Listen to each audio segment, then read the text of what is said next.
Hello and welcome everyone, Stormy Sensei here. About to get started in just a moment, still setting up briefly. Tonight we'll be playing through some Pokemon Sword and Shield. We're going to build out 4 Pokemon, I think probably during the stream. I've been trying to work towards a monograss type team for some time now, just because there were enough Pokemon that I enjoyed playing with from the lists available. And today we're actually going to finish building that team. Hey there, DS64. Dante Morales, welcome. Oh, welcome back, I should say. Alright, so in the description I already have the Pokemon and their sets and their stats. I went through like a lot of time, or I spent a lot of time reading this week. You may have noticed that I streamed a lot less than usual, and that was because I was breeding all these Pokemon here to get some good Pokemon sets. But we finally ended up with a good list of Pokemon here. So we got, let me just go ahead and show off some of these. This is what I managed to breed. We got the Overgrow Bulbasaur 6 IVs. I got really lucky there. Didn't even take too many to work out. We got the 5 IV Shiinotic. This one I will probably end up giving the speed. Bottle cap. Maractus. I got some Joy-Con drift going on here, so sometimes that just happens. Joy-Con drift. Alright, this is going to be kind of difficult. 6 IV plus attack, plus special attack minus attack.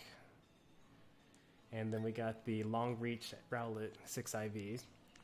So we got really lucky. We also got a 6 IV Whaler. We're not going to end up using that today. And then I got something else that was 6 IV. I forget what it is though. That's it. So Whalmer, Rowlet, Maractus, and Bulbasaur. We got 4 6 IV Pokemon this week. We tried to get, actually I can't get a Alolan Vulpix that's good. I'm going to have to end up using like a gold bottle cap on this and some mints, because it takes, you actually have to have an Alolan Pokemon breed with an Alolan Pokemon if you want to get an Alolan Pokemon. I actually tried to put this in the daycare with the Ditto, and unfortunately you got, I get regular Vulpix when I do that. So I actually have to only work with, I have to basically trade for Alolan Vulpix out of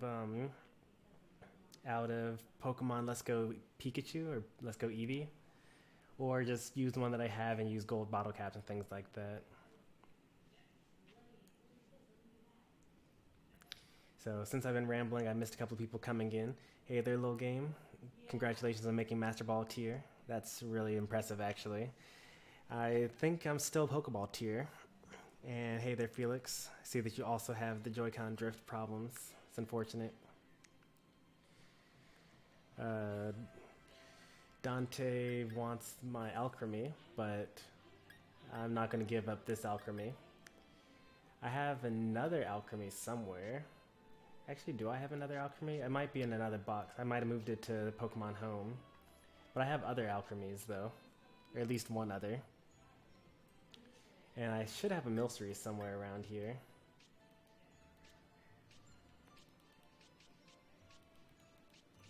But I moved a lot of Pokemon into my other save files, though.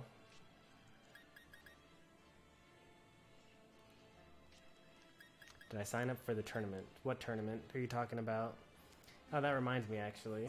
One thing we had to do before we get started here is check on our ranked competition status.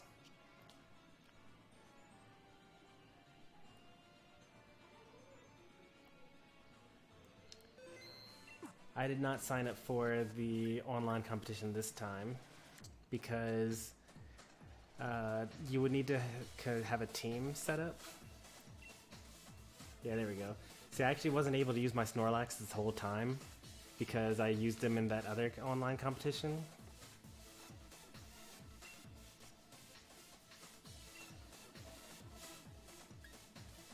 So there is one here. I think it's the BGC tournament where you get bring 6, choose 4. But I kind of want to. It lasts kind of a long time, and I want to actually keep my my teams open. Oh yeah, we did it. 3,800 or 38,000th in the world. Not too bad. No, it's actually really terrible.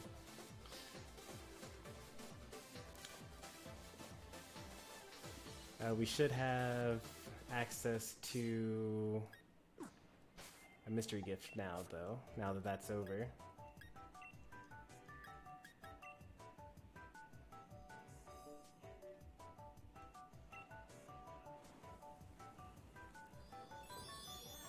This is really what that was all for, just getting the BP. And I think we get some mints too.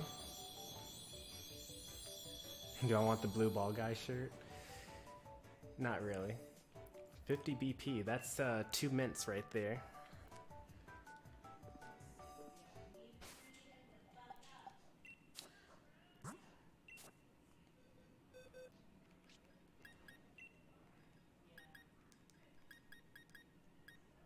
That's 1 mint? Oh, what was I thinking of? Thought there was something that cost 25, but that's okay. Let's go ahead and get started with some of these builds. So first off, we've got Bulbasaur. I've already trained this Bulbasaur with 144 special attack. But we need 232 speed and then 132 HP. Neither of those are divisible by 9 or 10 or 8 for that matter, which means that it's going to be kind of awkward to build this Pokemon here. Let me think. I need to do some quick mental math here. You get 8 points for 8 points for every battle with a particular power item, plus the 1 point usually for actually beating the Pokemon. Stole your Hawlucha? Oh, great. I'm glad to hear it. It's actually one of my favorite sets that I've built so far. I think I could go really well with that set.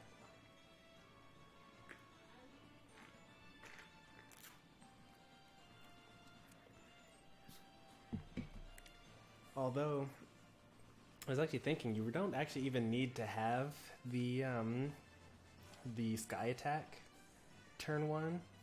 You could replace Sky Attack with some sort of boosting move.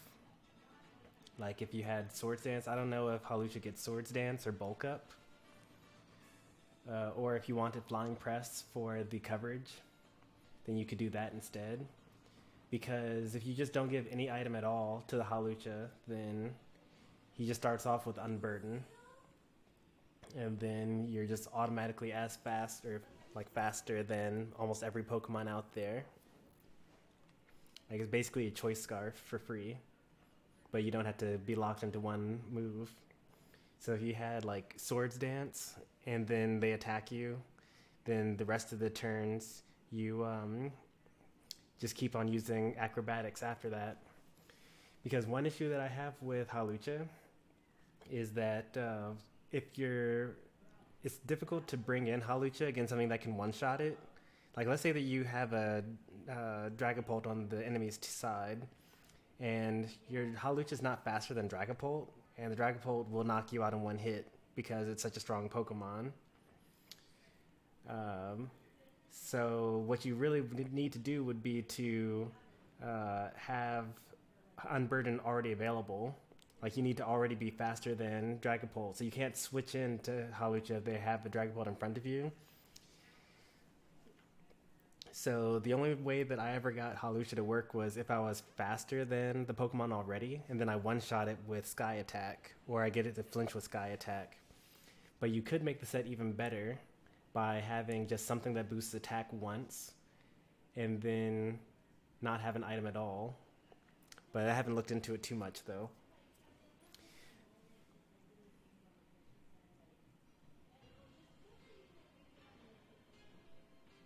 Do I have a Gorgeist build? I do not have a Gorgeist build. Haven't looked into that Pokemon at all. I thought it was too complicated to figure out Gorgeist, because the HP stat for the Pokemon, like all the stats for that Pokemon, keep on changing depending on how big the Pokemon is. So if you're a small Gorgeist, then you have a high speed and low HP. But if you're a big Gorgeist, then you have high HP, low speed. And I thought it was too difficult for me to figure out which size my Gorgeist was before trying to build it. And I didn't know how to like breed it to make sure it was the right size as well. So I just thought it was too complicated to figure it out when I could like come up with these easy builds here that you see in the description today.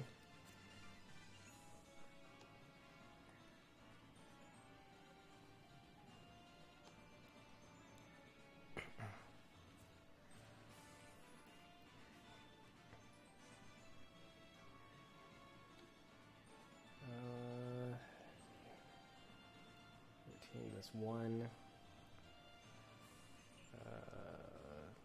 42, closest thing to that is 36, so 16. I need 16 is what divides that by 9. Want to join your raid? Sure.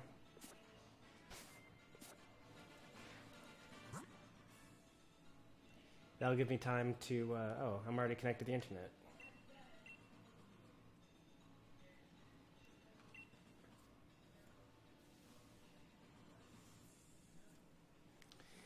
While I'm doing the raid, I'll figure out the number of Pokemon that I need to knock out for each thing.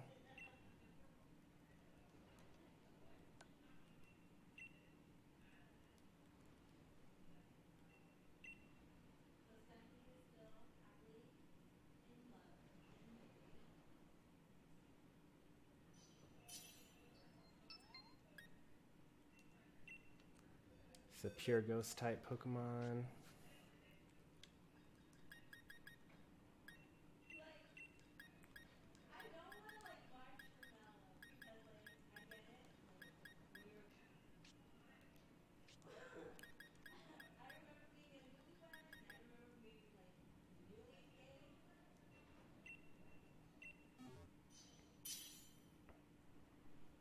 I'm gonna be the only person without a legendary. That's okay.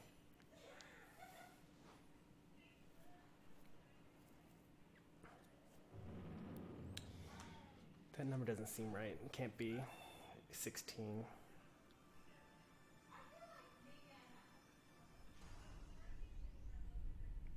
$4.42.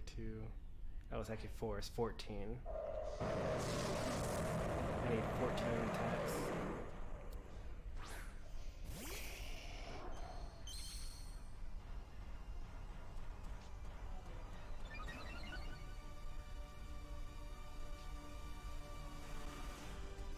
Squavits,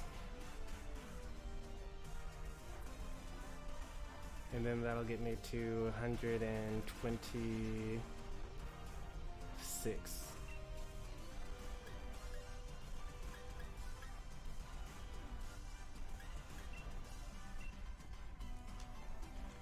Once I'm at 126, then I will be 6 away from 132, which is what I want.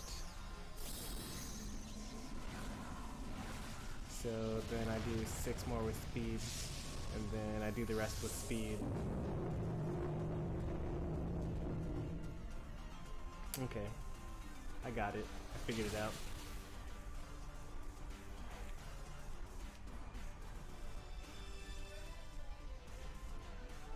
gonna write it down because I'm gonna forget.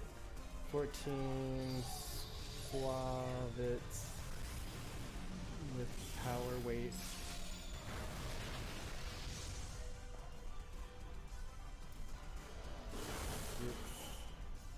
HP plus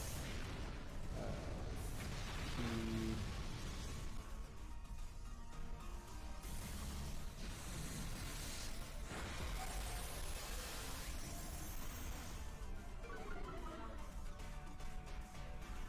I also plan on going for rapid style instead of single strike style.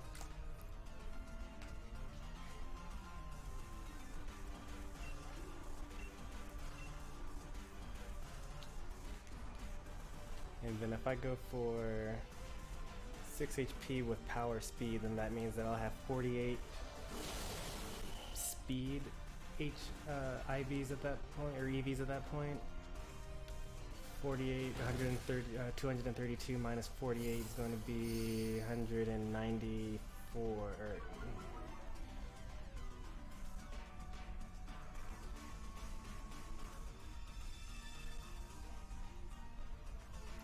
He used Sacred Sword. Well, his Behemoth Blade was disabled, so he probably actually doesn't have any more attacking moves.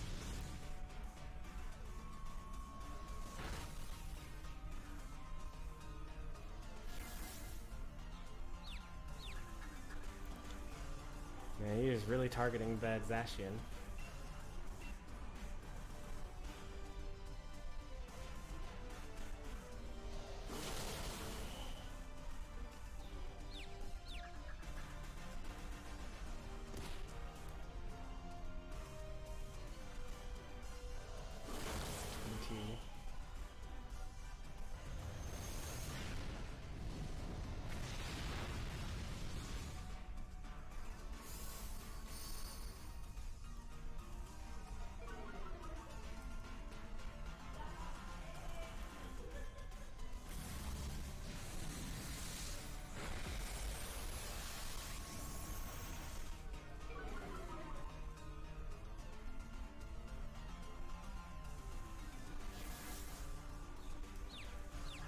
There you go.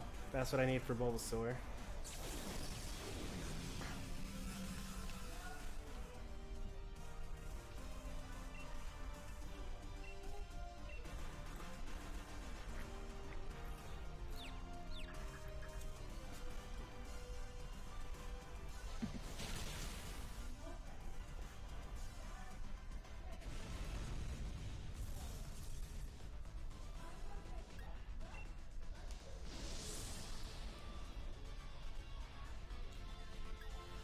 Ally switch, nice. 3 extra large candies. We probably do need to spend some time doing some raids because I have a lot of Pokemon to build. Like, we need 10 Dynamax candies for each of these Pokemon. Actually, let's make sure that all these Pokemon are candied up. It's funny that I actually gave Dynamax candies to my Shedinja, which will never ever ever get Dynamaxed. Yeah, I need to give candies here.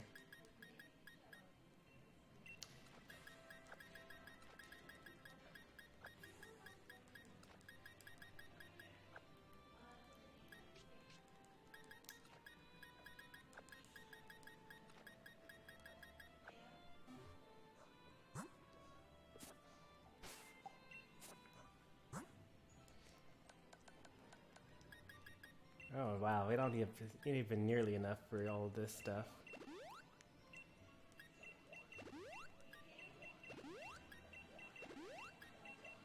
I will join some more raids after I'm done training Bulbasaur. But for now I'm going to continue on with, or actually start with trading. Not trading, training.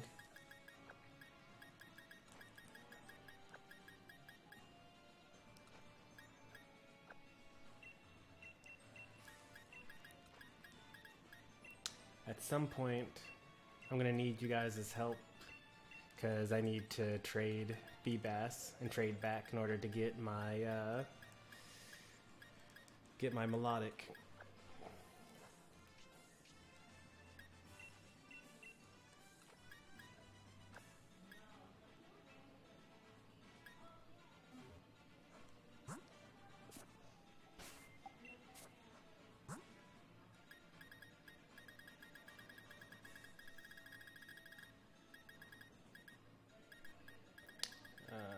first we gotta give the power HP. That's going to be power weight. Give to Bulbasaur. Now you have one of the power weight. Then we need to give some EXP candies to this guy. Let's see what the set is supposed to be. Grass Pledge, Earth Power, Giga Drain, Sludge Bomb. All attacks, so that's good.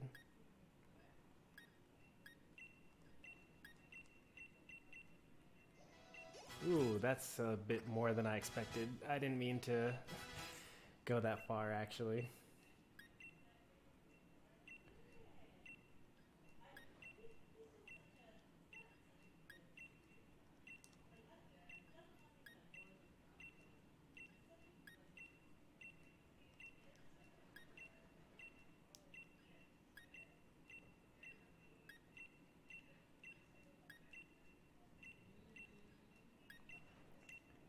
My Maractus actually has a set, or has Worry Seed as one of its moves. I'm really excited to like try that out. I know that Worry Seed does not work on Pokemon like Mimikyu, and won't work on Shedinja, but it'll be cool to like mess with solar power and chlorophyll and things like that by dropping Worry Seed on them.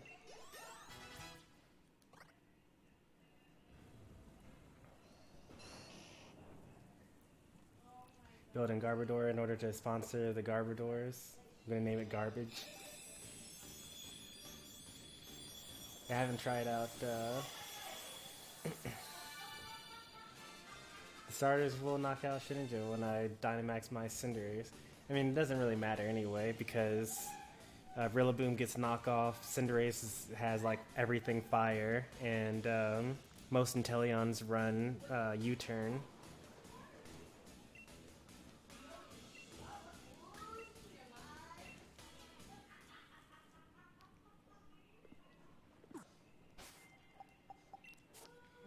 So like, Shedinja already loses to all the starters anyway.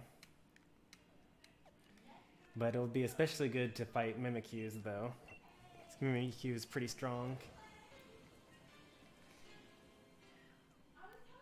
I actually have Pancham waiting to be built into a Pangoro with Mold Breaker. I think Grass Pledge is around here somewhere.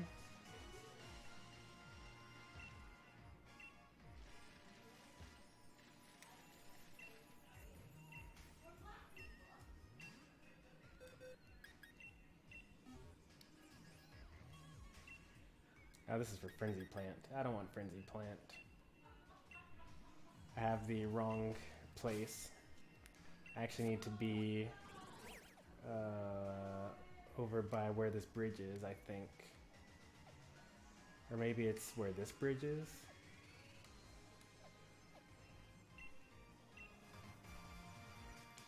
Want to battle after the Bulba grind? How about we battle after the Pokemon after Bulbasaur? Let's do it after the Decidueye grind. Since I have 4 Pokemon to get through.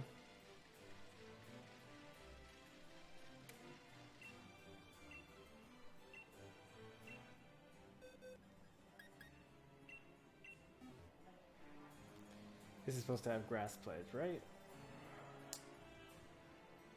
Yes, it is. Grass Pledge, Earth Power.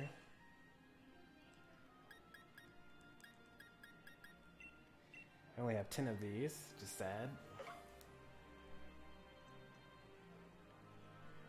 I have 3 Gengars. Do I want them?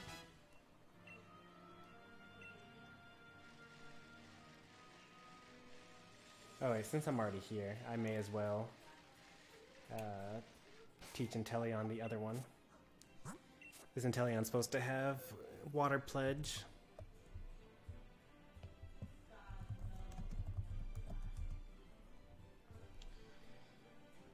Yeah, there it is.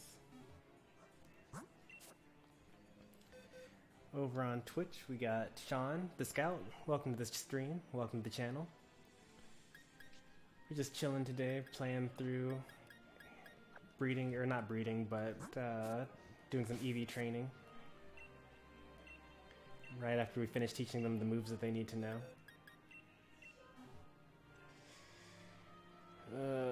Water Pledge, Snipe Shot, Reflect Ice Beam. So I don't need U-turn.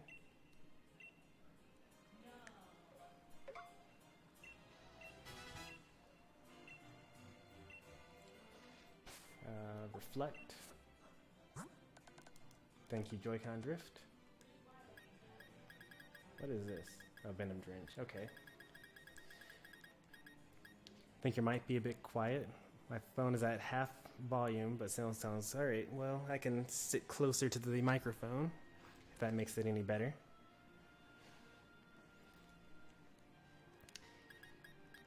Some of this is me just mumbling to myself, but hopefully that did make it a little better now that I'm speaking directly to you. Reflect on Inteleon. Don't need Sucker Punch. And the last thing I need is Ice Beam. New to the game? I would say so. I've put in about 200 hours. I know that there is a lot more time that I could spend into the game.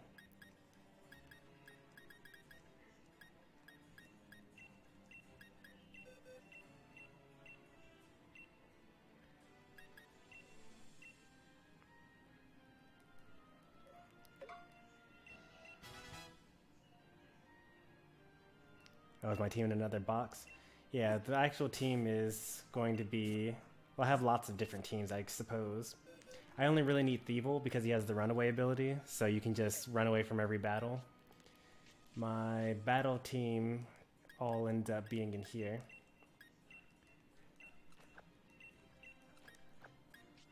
Let's get rid of all this stuff. Because I like using them in raids sometimes.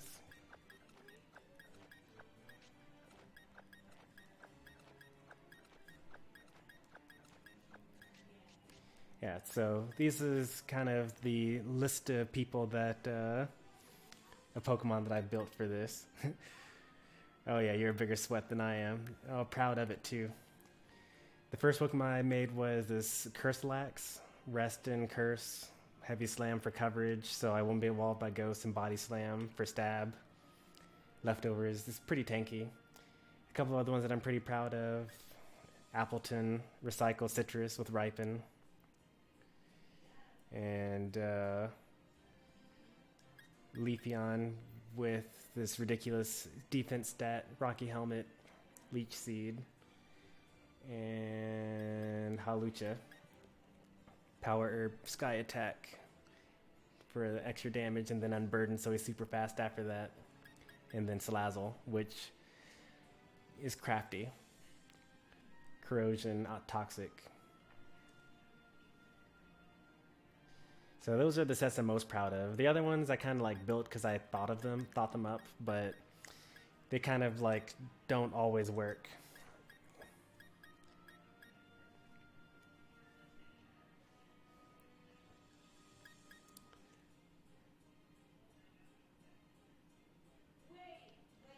Let's see what Little Game's saying over on YouTube.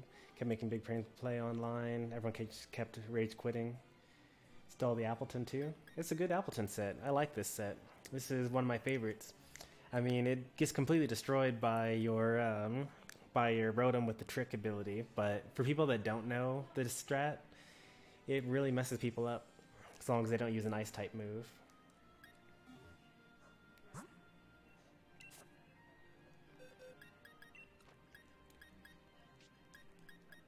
You're done.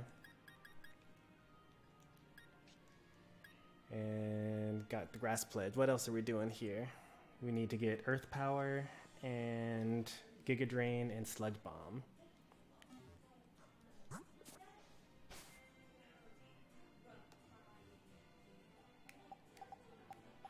I feel like I remember there being an item or move that guarantees a hit. Well, in Pokemon Sword, there's a move called Lock On, which guarantees that your next attack will hit. There are also lots of moves that don't check accuracy. For example, Shockwave doesn't check accuracy, Smart Strike doesn't check accuracy, Swift doesn't check accuracy. There's a move called Gravity, which decreases the evasion of all Pokemon on the field. So your moves that normally would miss are almost guaranteed to hit.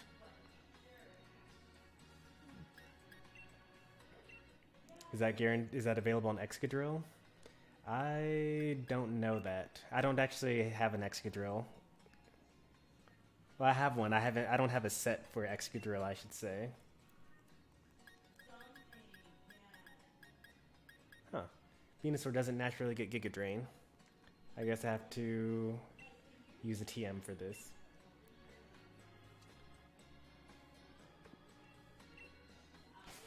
Well, I'll just look it up. You say that you think that there's a move, the one that Excadrill has, that guarantees a hit the next turn. Excadrill learns. Excadrill learns Hone Claws, which increases your accuracy, which should be pretty good. And that's, Smart Strike. It learns Smart Strike, which doesn't check accuracy, so it always hits. It's a Steel type move. And that's it, I think, for accuracy bypassing moves. And thanks for the follow, Sean.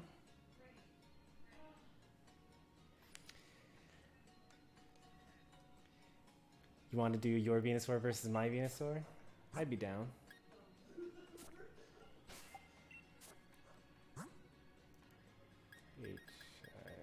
So Giga Drain.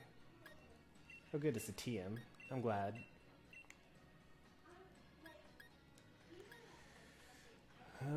So Giga Drain, Earth Power, Sludge Bomb.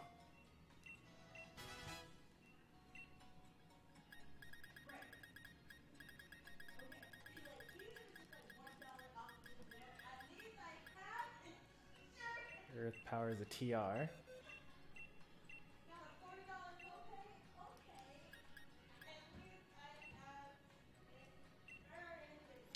I think that we'll wait to teach Sludge Bomb until after we're done EV training, because there are 25 power points on the Vine Whip, and we have to knock out a lot of Squavits in a second here. So yeah, we need to knock out 40 Pokemon right now. So we're going to just kind of hold off on that. But just to check to see that I have it, Sludge Bomb. I should have Sludge Bomb.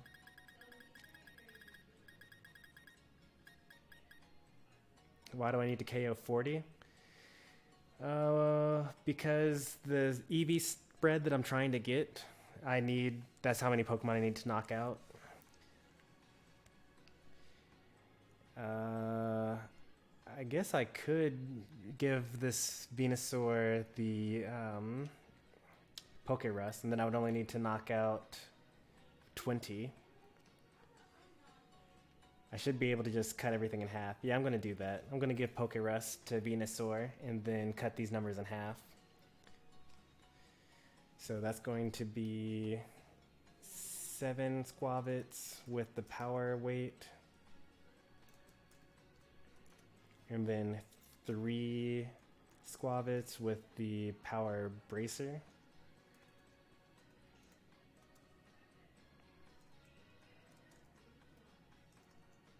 And then 10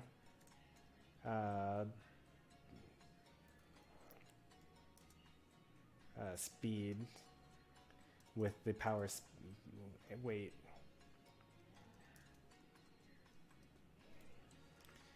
Is Muscle Band good on Decidueye? It could be. Muscle Band increases the physical attacks by 10%. Depends on what you're using. If you're mostly going to use Leaf Blade, you might do better with Scope Lens, which increases your crit rate. Or you know, the Miracle Seed, which increases your grass moves by 20%, or the whatever the ghost thing is, Spell Tag, I think, which increases it by ghost moves by 20% if you're mostly using Spirit Shackle. I guess it mostly depends on what you end up using.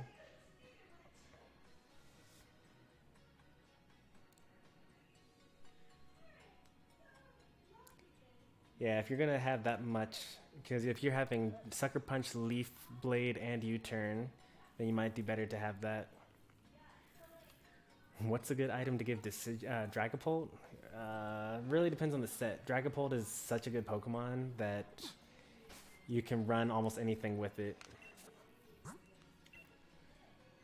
Is Sableye Keen Eye a hidden ability? I'm gonna check. Sableye gets the ability Keen Eye as a regular ability. Prankster is its hidden ability. It has Keen Eye, Stall as its regular abilities, and Prankster is its hidden ability. Correct, Sean. I am live on YouTube as well.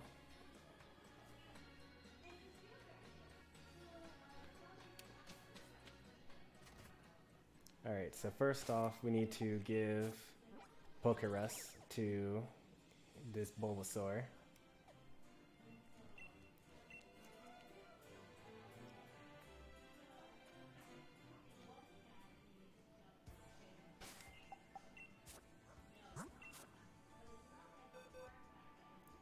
Shackle or Toxapex? I mean, if you're looking for the right answer, it's definitely Toxapex. If you want to ask me what Pokemon I have a build for, it's actually Shackle. I think I have a Shackle that's waiting to be bred for the right nature and IVs. I'd much rather use Shackle than Toxapex because everyone has a Toxapex. The strat that I plan on using with Shackle is going to be like guard split with my own Pokemon and power swap with the enemy. Hopefully it works out.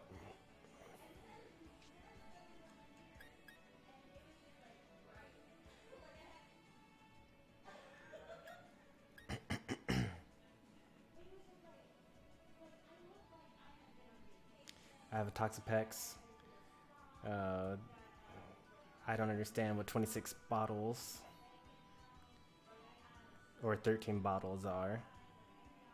Are these supposed to be EVs or are these vitamins or something like that? 26 like zinc or calcium or whatever those things are. I've actually never used vitamins to EV train my Pokemon before, so I have no idea what the phrasing is.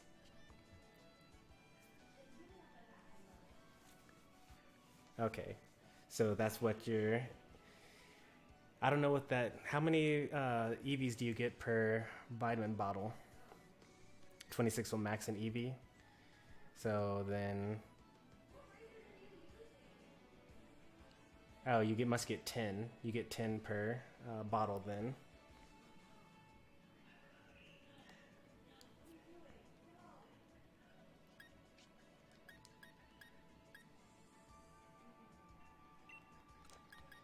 Alright, gonna go ahead and spread Pokerus here.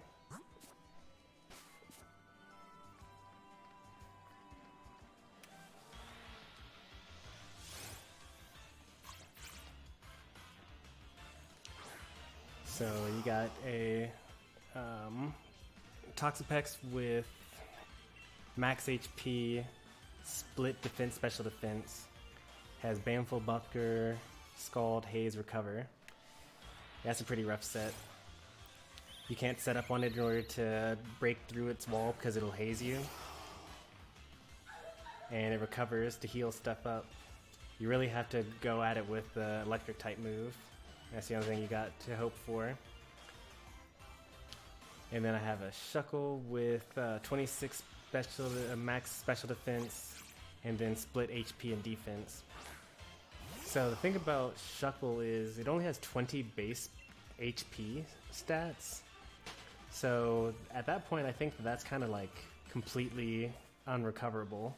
I guess I wouldn't even say it's worth putting any points into that. But then again, you don't need speed because that's going to be too low. You don't need attack, that's too low. I would probably do max defense, max special defense. And then like the extra 4 points into what's it called? Into HP. That's just me personally.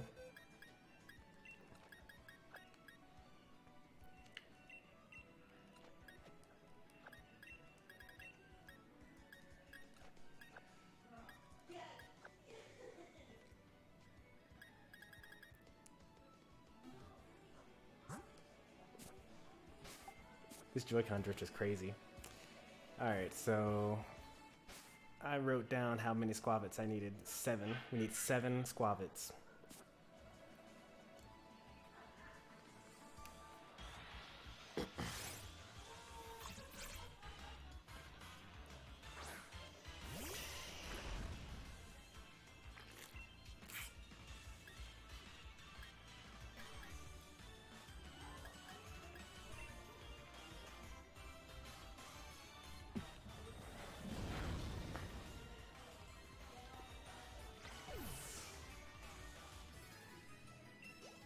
When you say speed over attack, does that mean it's plus speed minus attack? Or what? I don't understand the terminology. I use plus minus. Alright, plus speed minus attack. You're gonna have to give it a mint. Probably plus defense minus special attack.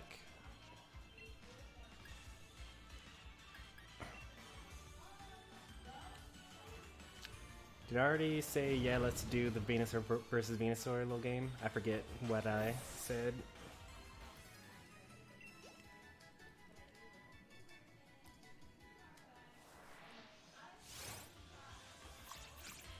Alright, I'll see you when you get back, Sean. We'll probably still be here.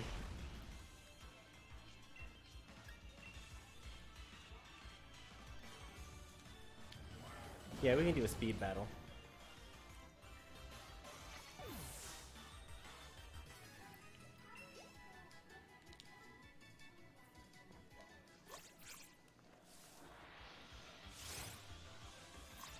Alright.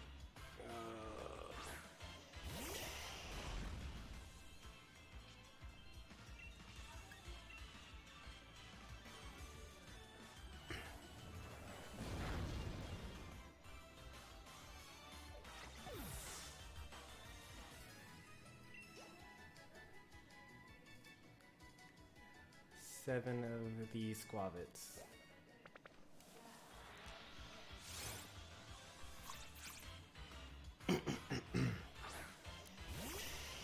Interestingly enough, some of these builds are a lot easier to do with the Pokejobs instead of using actual Pokemon.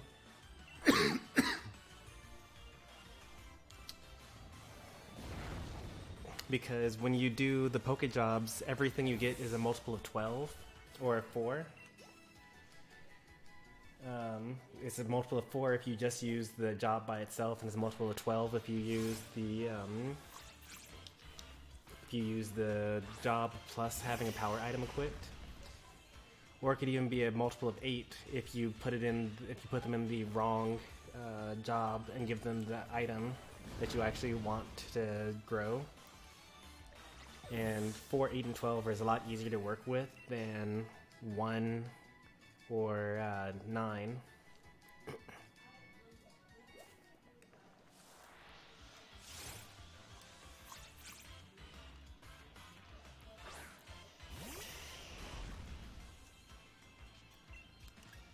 So this build that I have with the Venusaur, I have 132 HP EV stats that I needed to put into this Pokemon, right? So I could have just put them into Pokejobs for 11 hours while holding the appropriate item, and then that would do exactly what I need it to do. This is number 7, by the way.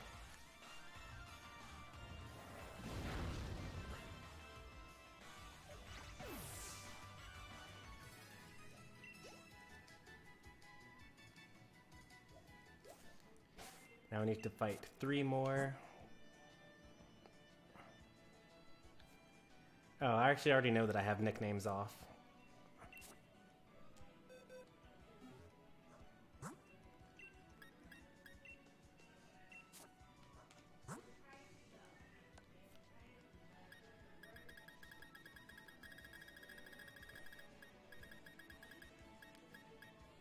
Speed.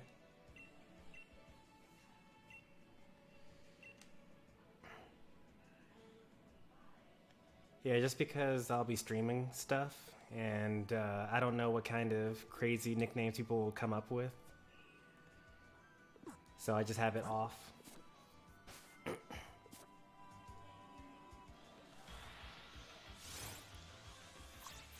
Also, it helps because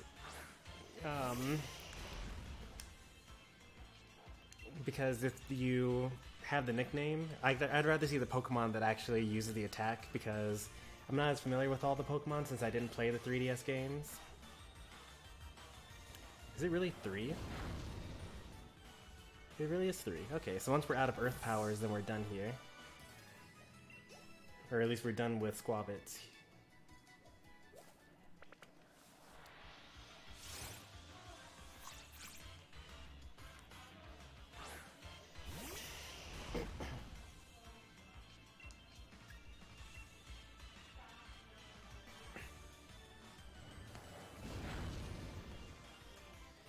So there are some people that name their Pokemon based off of the set that they're running. So for example, if I named my Snorlax Curselax, then that would make it easier if I had like a whole bunch of Snorlaxes and I wanted to choose the right one when I'm doing good team building. But at the same time, because you know that people can do that, one strategy could be to intentionally name your Pokemon the wrong thing. So I could name my Snorlax Curselax, but it's actually a belly drumming set. And you don't necessarily want to, you know, assume that your opponent has one set over another because of the name that they chose to give them. So those are 2 reasons to not look at nicknames. Of course, if you play the 3DS games, you probably know all the Pokemon that, you know, come out.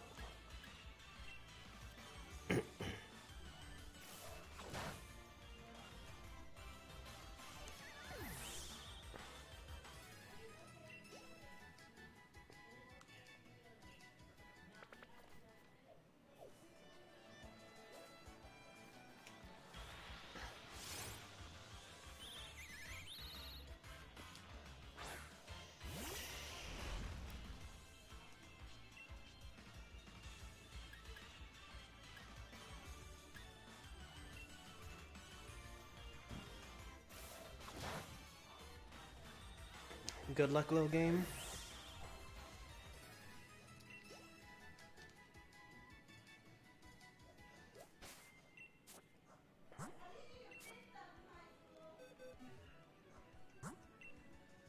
I might battle Wolfie. Wolfie's not that low on the ladder. Have you been watching his videos? He's usually like in the top 2,000 to 3,000. And the only reason why he gets low is because he's trying out like stupid Pokemon builds. Yeah,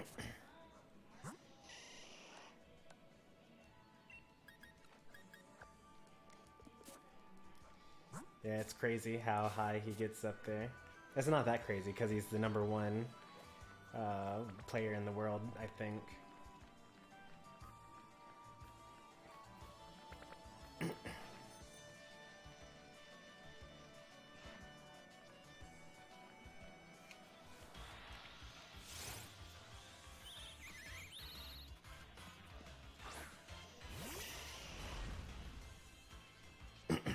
I think I watch like at least one Wolfglick video a day.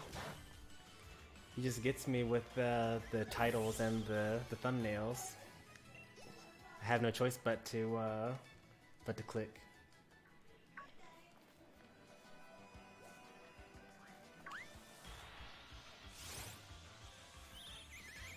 This poll is almost over, and at this point, unless I get like a million new people that show up in in my Smash stream, it's guaranteed to be Sonic Generations. Because almost all of my regulars have already voted. And Sonic Generations has all the votes except for one.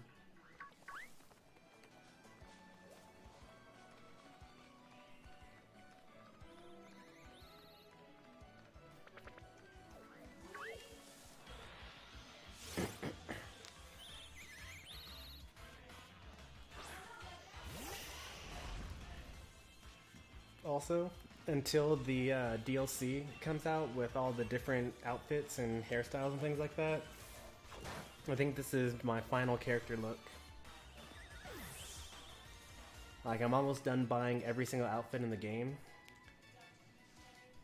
and this is what I think looks best for my character.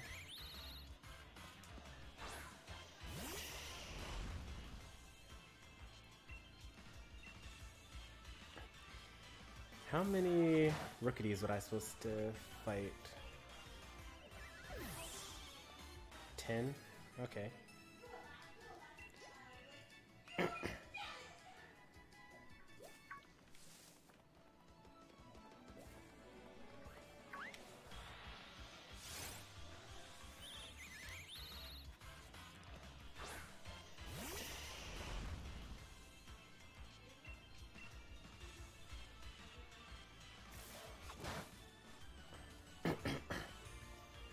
First map which asked them a disconnect.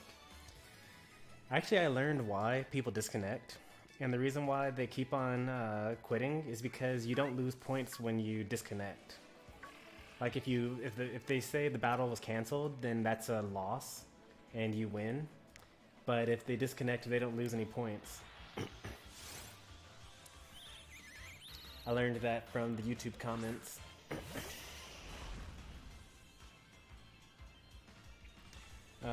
But if you disconnect too many times within a season, you don't get the battle point rewards at the end of the season. But I guess some people don't care about the BP rewards and just want the rank. That's a lie? Yeah, so that's what I mean, a rage quit. What do you mean? What do you mean by disconnect?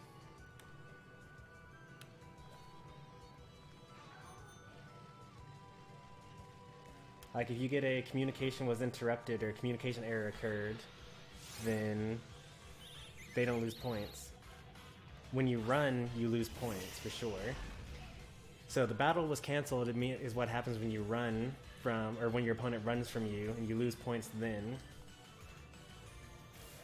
If you get the pop-up saying a communication error happens, then that's a rage quit, or DC, and they don't lose points. But if it happens too much, then you don't get the rewards at the end. But some people care more about the rank than the reward. So I think that there must be like a period of time where like almost everyone that you fight against is going to be a disconnect, because there's going to be a number of people, like the people that they're really, really high up on the ladder. Those are the people that, like, you know, if they win, they win. If they lose, they lose. Because they're the best players, so they actually want to improve. But then the like mid-level scrubs along the way, like when you're like bottom of Master Ball Cup, probably all the way down through Ultra Ball and the top of Great Ball tier, I would have to guess that most of those people are just people that. Oh, actually, I finished EV training already while I was yammering. I feel like most of those people are going to be just people that are just there for the rank, and they'll quit every time they're going to lose, and they'll stay every time they're going to win, so they're only gaining points when they should be also losing points. Yeah, this is maxed. Alright, let's teach this guy Sludge Bomb and then be done with Venusaur.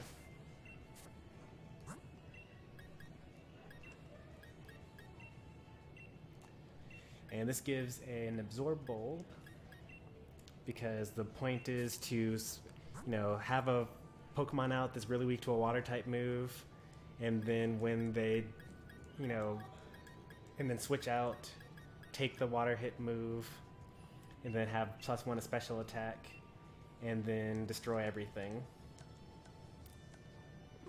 It's kind of like a super obvious strat, but, you know, what can you do? This is a special attacker, right? Yeah, I'll call this a special attacker, even though he has pretty good HP as well. Actually, this guy is kind of, let's see, level 67. How does that compare to some of these other Pokemon here? 62. This is a max HP build with a lot of attack though.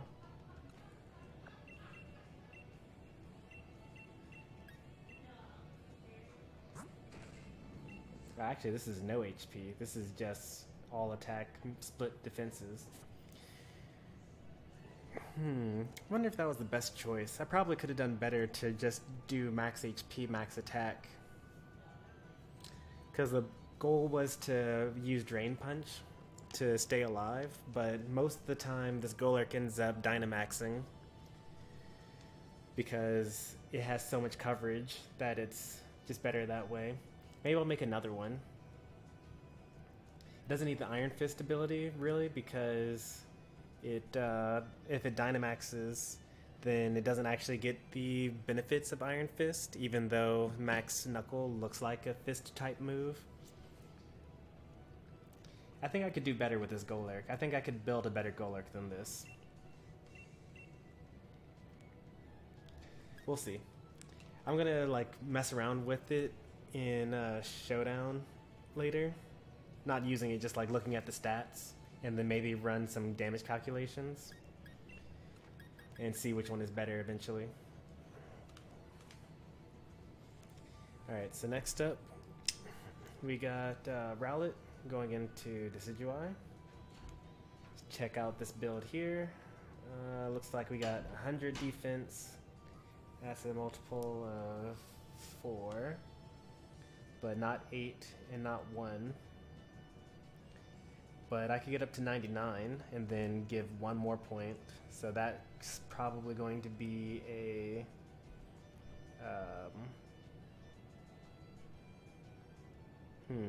this is a difficult set to build. Max HP though. So that would be 14. If I give Pokerust to this Pokemon, then I would need 14 HPs. Is this built at all yet? What have I got here? Nothing. Alright. From scratch. In this Careful Nature? This isn't Careful Nature. Oh, that's right. I was breeding for Careful Nature, but then I accidentally got a 6 IV Rowlet. And then so I only had male Rowlet, right? And so I needed to get a female Rowlet so I could breed it with a male Pelipper that has the Careful Nature. And then I would have a, you know, Careful Rowlet, and then I would breed it for EVs, or breed it for a Nature. Or not Nature, I had the Nature at that point. Then I was going to breed it for the IVs after that. But then while I was trying to randomly get a female Rowlet, I accidentally got a 6 IV Rowlet and said, well, it's going to be impossible to get another 6 IV Rowlet, so with long reach, no less. So I'm just going to give it a mint when I'm done. Let's go ahead and do that now, so that I don't forget later.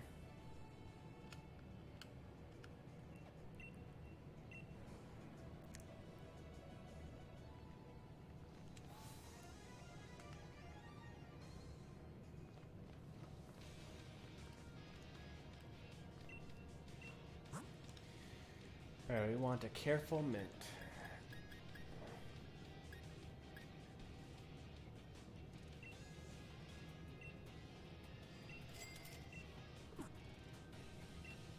Man, I love having mints in this game.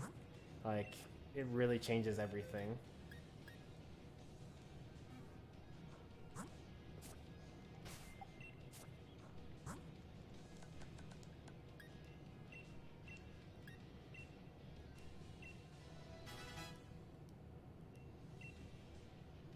Alright, so we got the Careful Rowlet. It's going to have, this is going to be a support set. Feather Dance, Leaf Blade, Light Screen, Spirit Shackle.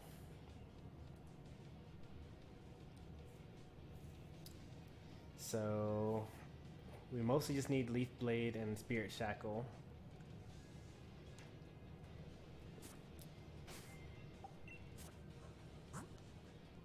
Get some EXP candies. We're definitely going to do some raids tomorrow.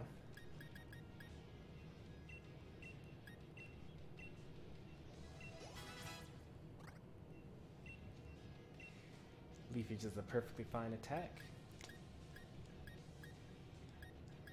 Ended up not using any of these egg moves here.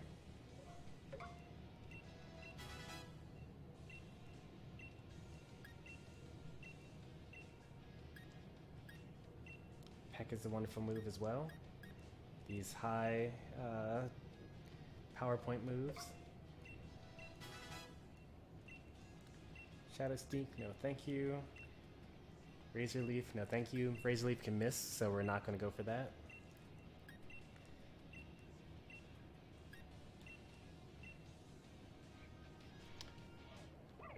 And Rowlet evolves into Datrix, something like that. The hardest one to remember is all these middle evolutions, because you mostly remember the final evolution. Dartrix. I was close.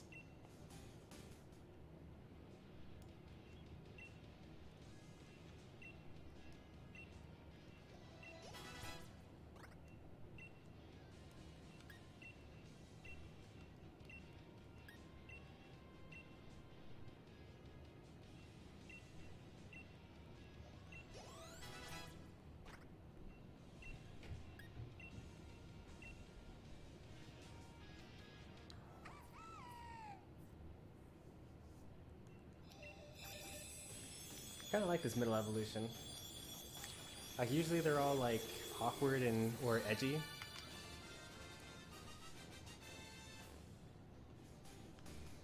Is Passimian new meta or something?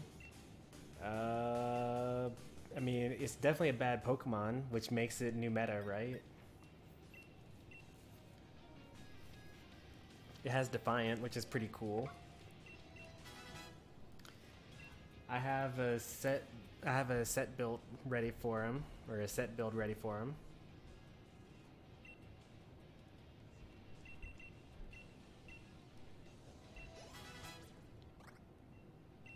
It ruins my Incineroar? Yeah, it does.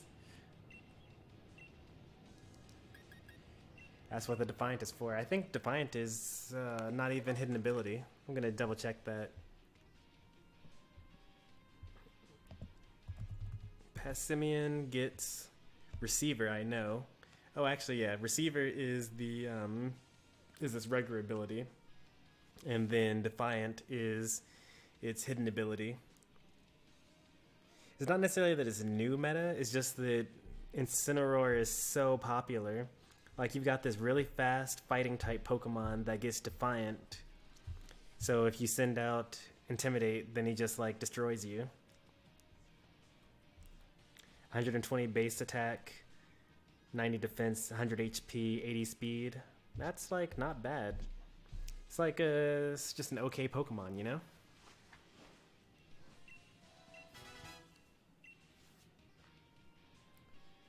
Alright, so we have the sets that we need.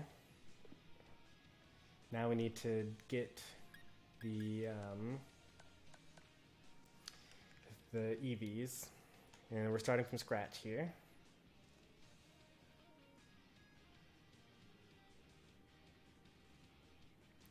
I had Dusclops though.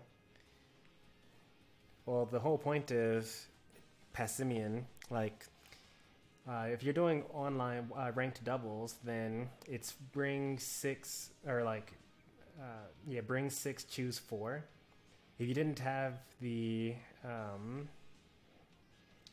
Incineroar in your team preview, then you probably wouldn't bring it at all. Someone's asking how long I've had Pokemon going for. 205 hours. but it's a little bit more than that, just a tiny bit more, because how do I switch profiles?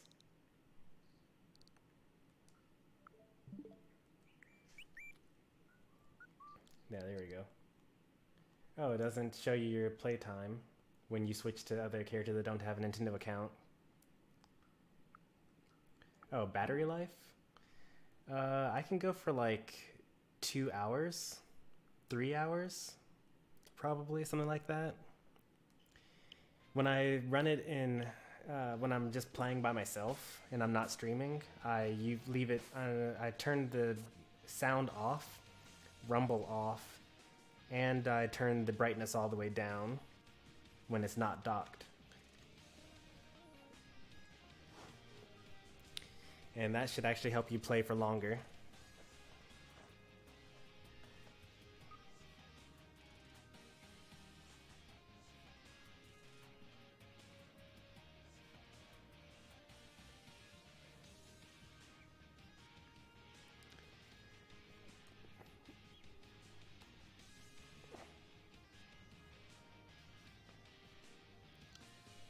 Yeah, I also turned my brightness down so the battery lasts longer.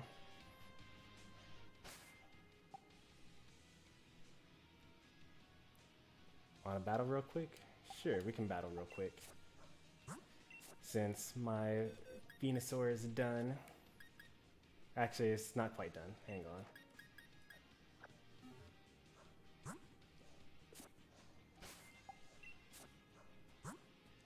You're saying that if his brightness is at minimum, it uses more power than when it isn't? I can't possibly believe that. Having a brighter screen surely has to take more energy than having a dimmer screen.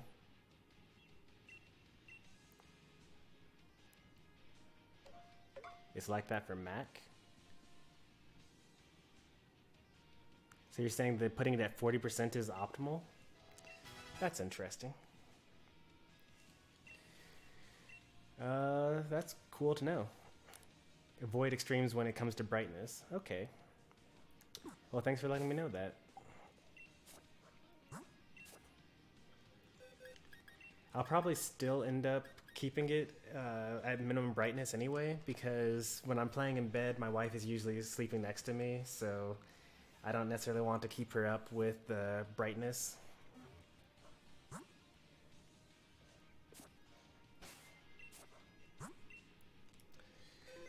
But that is good knowledge to trivia to know. So when I go on like airplanes and stuff like that, and I don't care about the people around me that are sleeping, I can be sure to use the optimal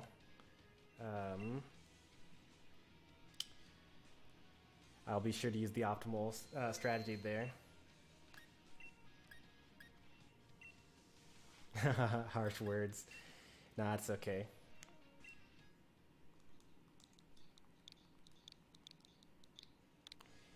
Even on planes, it's usually my wife that's sitting next to me anyway, so it really doesn't matter too much.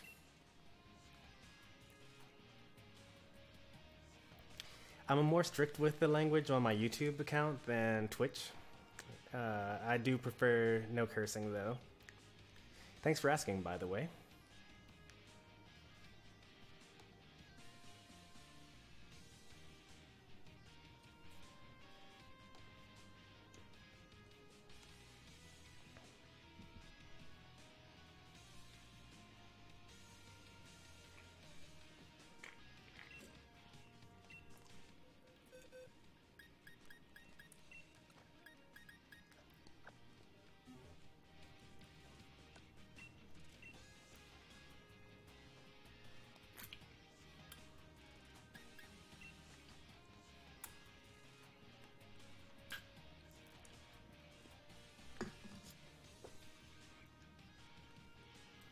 Alright, let's see it. Venusaur versus Venusaur.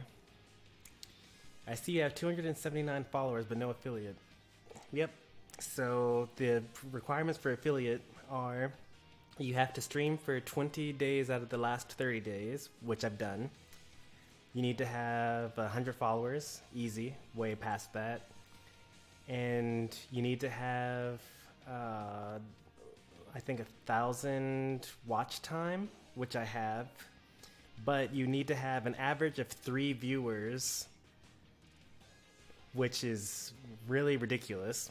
So I don't have an average of 3 viewers. Usually I get like 1 person watching the stream, maybe 0 people watching the stream, especially on Twitch, no less. And the worst part about it is that it's average. So like, if I were to stream a really popular game one day or like every day, then I would be fine. But I basically a variety streamer, so like I'll also do like Final Fantasy 5 or something like that, or I'll do like, what is some other non-popular game? I did Octopath Traveler for a bit. I got like on average 1 person there. Xenoblade Chronicles, Mario Power Tennis, things like that. So basically, because I don't stream the popular stuff, I'm not going to get affiliated ever.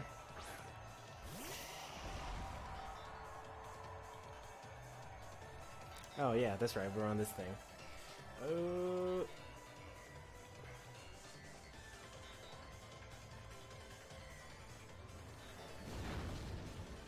I got an average of 3.5 from Neverwinter. Wow. That's a MMO, right?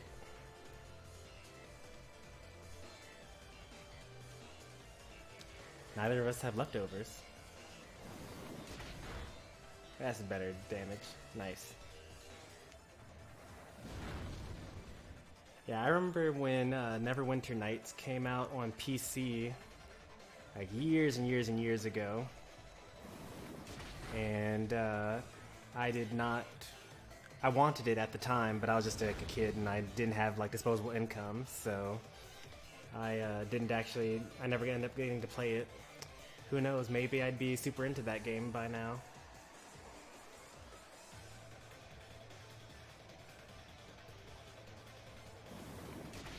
Oh, nice. You own Neverwinter Nights too. That's actually the game that I like saw in all the gaming magazines. I was like, oh man, I just so want that game so much. Because they hyped it up so much in the video game magazines at the time.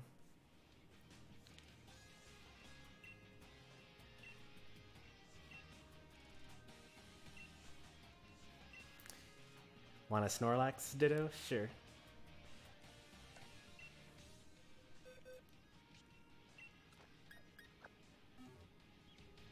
No Appleton? Alright.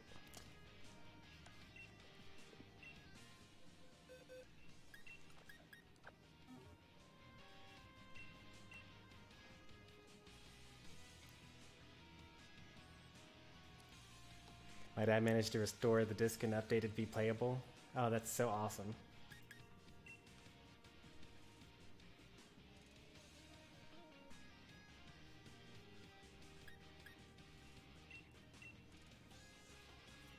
This is gonna be so rough. Oh boy.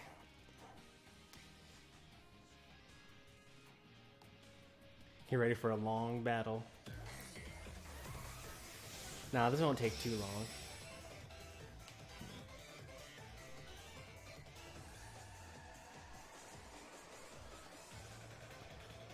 Neverwinter's like 70 to 120 overall viewers over all streams then at a time, up to 20 streamers at a time. Yeah, Pokemon, I'm sure has like, there are probably hundreds and hundreds of people streaming Pokemon right now. Each one with like a handful of people in it. Let's start off with an Amnesia here. Oh no, we both went for the Amnesia. This is gonna take forever.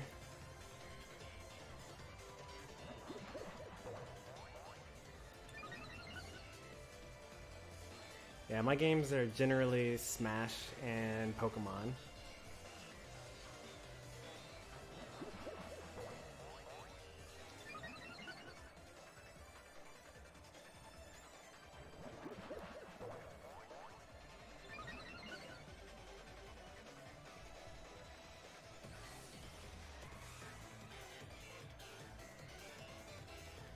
Alright, we're now both at +6.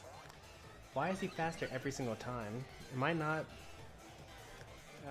well, I mean, I guess I don't necessarily need to be max IVs. So I could be losing every single speed tie. That could be what's happening here.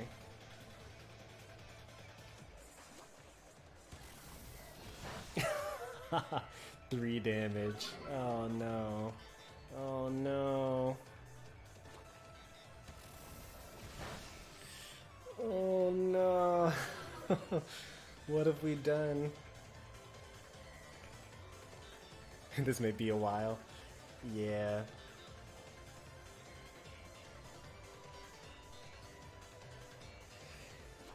It is unfortunate that he's faster than me every single turn, though.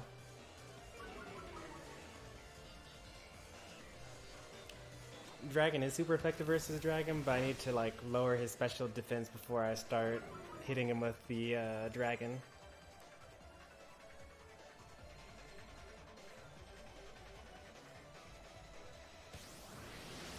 So now I'm ahead of him in the special defense. So over time I'll do more damage. Unless he uses Amnesia this turn, and then he'll actually be ahead of me. Which means I actually have to use Apple Acid again here? Yeah, thought so.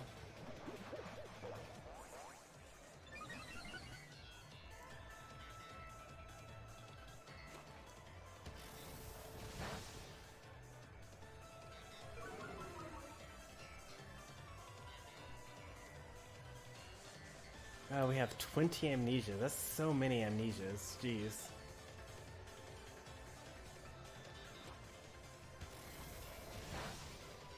Alright, now I'm actually -1 special defense to him, compared to him.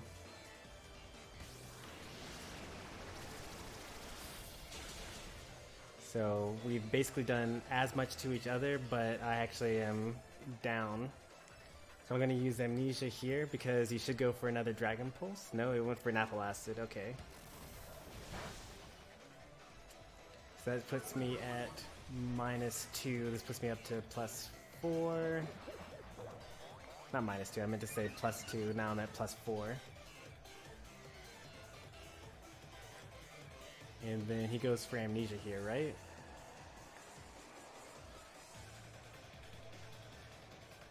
Apple Acid. Okay, so I'm at +3, he's at +3.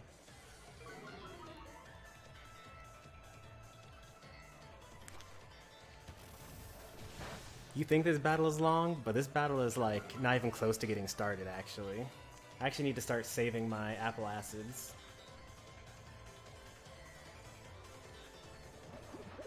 He's at +5, I'm still at +3.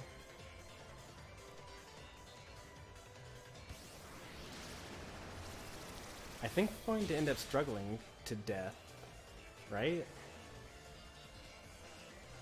I think we're definitely going to struggle to death here. There's no way that we're going to actually finish this. Because now he's activated the set. And I go back up to full.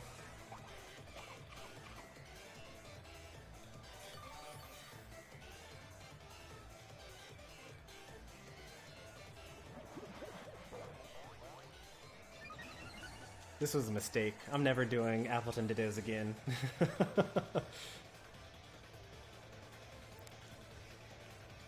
On the other hand, I think that I actually win because I think that he will kill himself with struggle before I kill myself with struggle.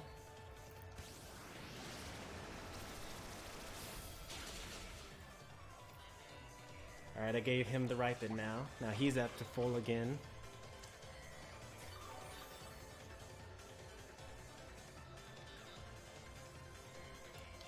And he's actually a little more hurt than I am too, which is nice. But I have to waste a recycle turn. Oh, he has to waste a recycle turn as well.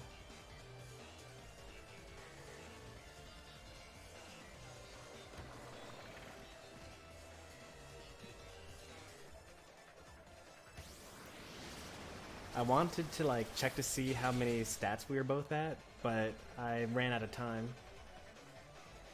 He's at +6. I'm at +5. Use recycle here. If he uses an Apple Acid here, then I get to use another Amnesia. Alright, so he's used like at least 2 more amnesias than I have.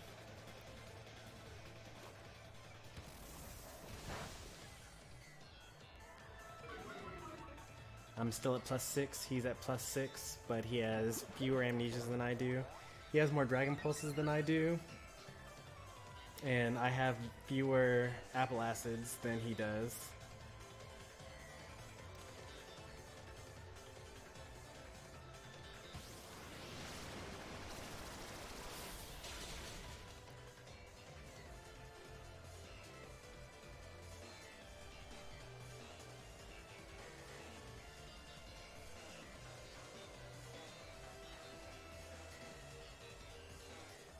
Oh, this is just the Metapod Ditto. Yeah, this pretty much is.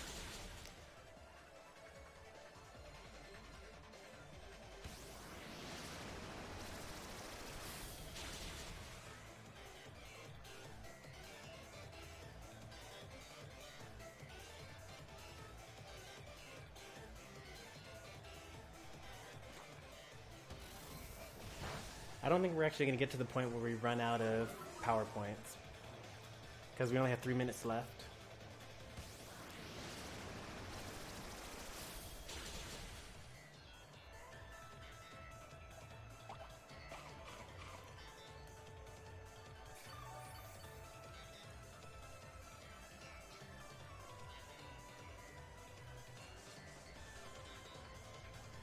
I think, I'm not sure, but I think that the winner is determined based on damage dealt. Which is why I'm getting these hits in now.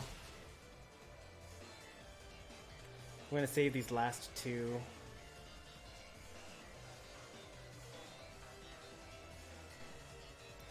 should be out of Apple Acids pretty soon. And once he's out of Apple Acids, then I actually never considered the idea that he actually used PP ups and PP max to have more power points than I do from his attacks. Alright, this is good. Use the Dragon Pulse here.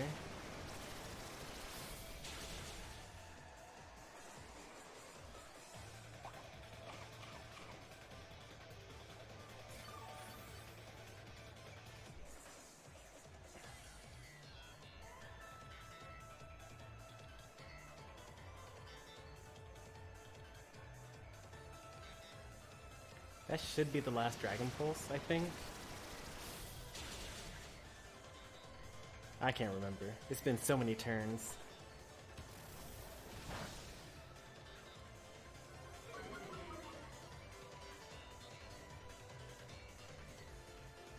No point in wasting a turn recycling. Just keep on using Dragon Pulses for the rest of the battle here. That was not the last of the Dragon Pulses, by the way.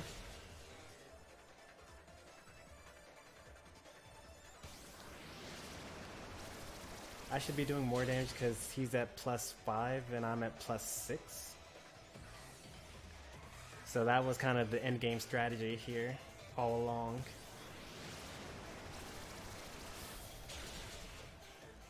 But we also could get a crit on each other. We'll see.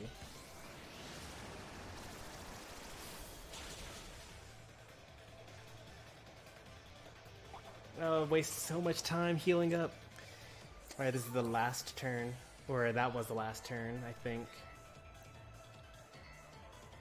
Got to my last Dragon Pulse. Actually, that was a really efficient place. Oh, I lost. Okay.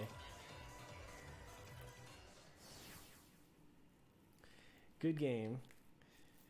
If only I hadn't knocked you down to that Ripen at that last turn, I would have gotten 1 more Dragon Pulse off. How many more Dragon Pulses did you have left, by the way? Were you out?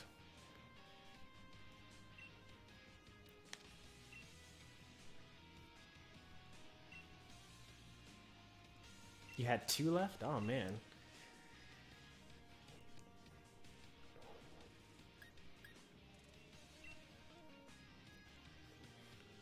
So I was just doomed.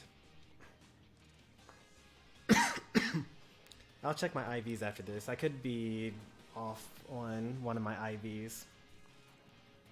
Like if I have less special defense than I need to. Because if you copied my set, then did you also copy my EV spread? Or what? Or did you just copy the move set?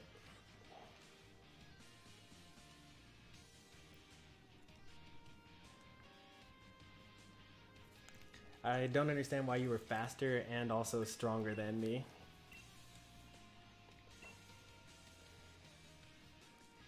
I'm guessing you just had like a different, I guess you put more points into special attack than I did, or something.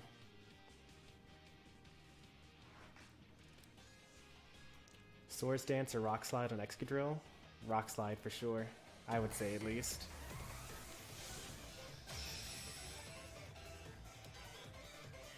Oh, okay. You didn't copy the EVs. And you have good speed IVs. Got it.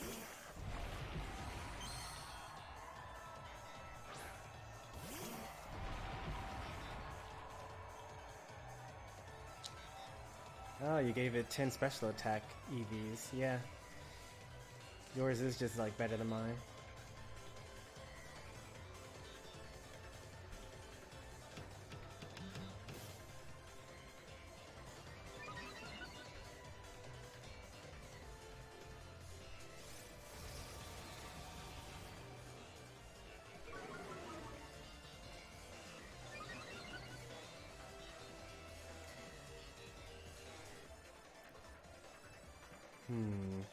I could go for Body Slam, or we gotta go for Body Slam here.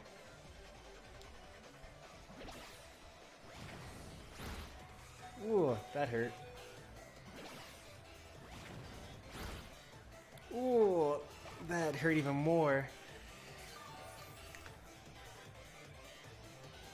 If I had paralyzed though, then I would have won.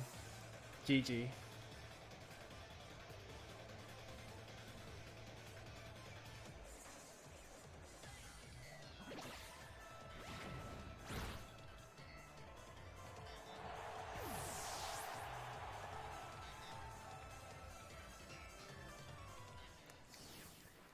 Very nice. That was so close. How much HP did you have left when I hit you with the body slam? That was stupid. Oh, that was exactly what I would expect. Hawlucha? Oh yeah, I actually would love to do that one. 12 HP. That's actually the HP that I was left with when you body slammed me.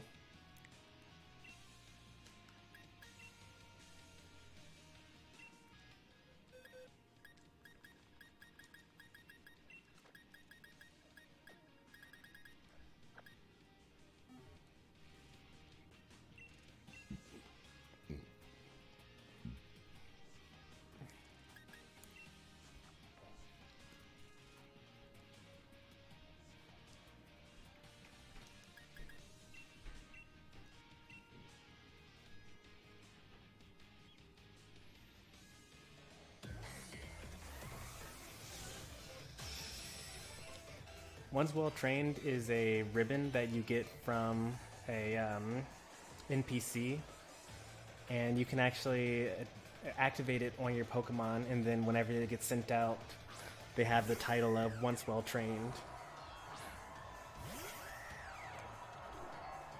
What? Is Lil Game using a non-shiny Pokemon?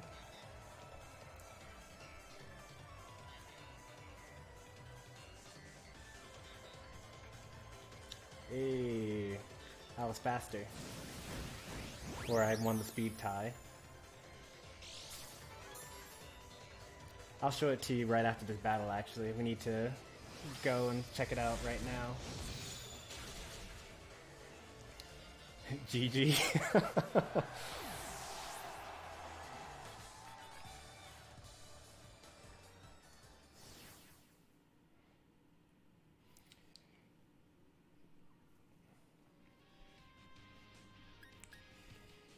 That's gonna be like a one-turn battle every time, I think. Or a two-turn battle. Because my Hawlucha, Hawlucha is super effective against itself, right? And Sky Attack has a 95% accuracy. So, like, there's a speed tie, and then there's the 95 chance that one of us knocks out each other in the first hit. And then if we miss, then, you know, the other person has a 95% chance of hitting. And then after that, we're guaranteed to knock out the other person using Unburden. Yeah, my Hawlucha was also best speed and max speed trained, which means that we had the exact same speed, which means it was a speed tie. So a coin flip plus a 95% hit chance is basically determines who wins that.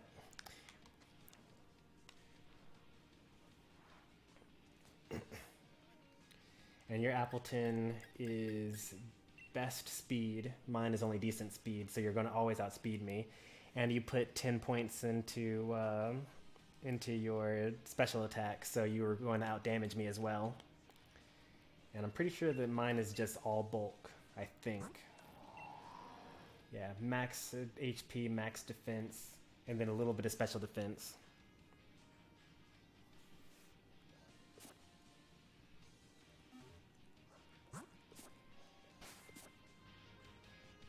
My Pokemon are weak, I might give up Pokemon. Don't give up Pokemon. All you gotta do is keep on training them and lose a lot. You gotta lose a whole bunch. Like, I spent the first 3 months playing this game just losing every single battle. I don't think I won a battle until February. I got the game in November and played against any viewer that asked me to play, and for all those months in a row, I just lost every single one. And then finally last month, I won my first battle against a viewer. All right, so we're going to talk about some NPCs real quick. So first up, we have the Incense Trainer, which is here in Holbury.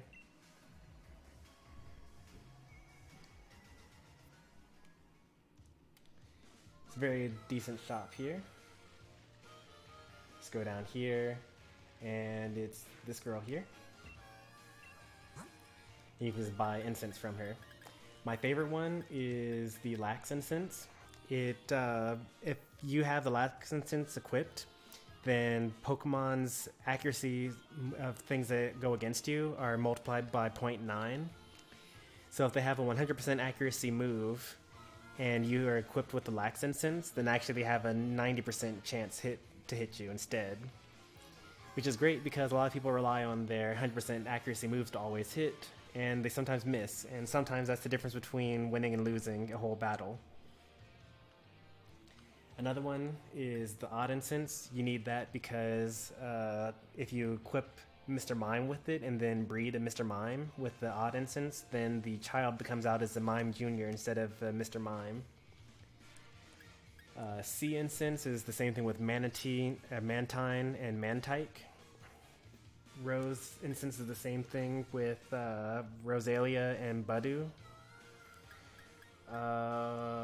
Rock Incense is the same thing with Sudowoodo and Bonsly.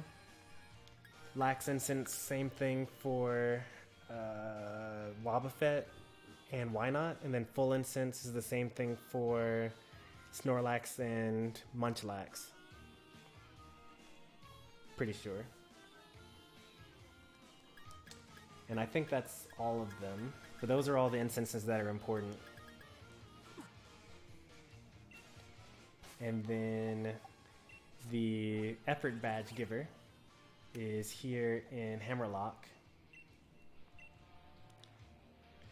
And actually the map tells you all the important NPCs that are in there. I bet Stormy was like, no shiny Hawlucha. If you rewind the stream, you'll see that exactly that I was like, what? No shiny?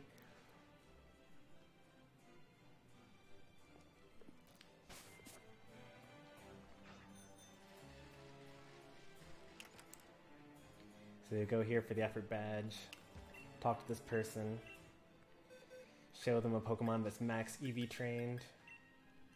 Can't select a Pokemon that's in a battle team, so you go into your battle teams and turn that off.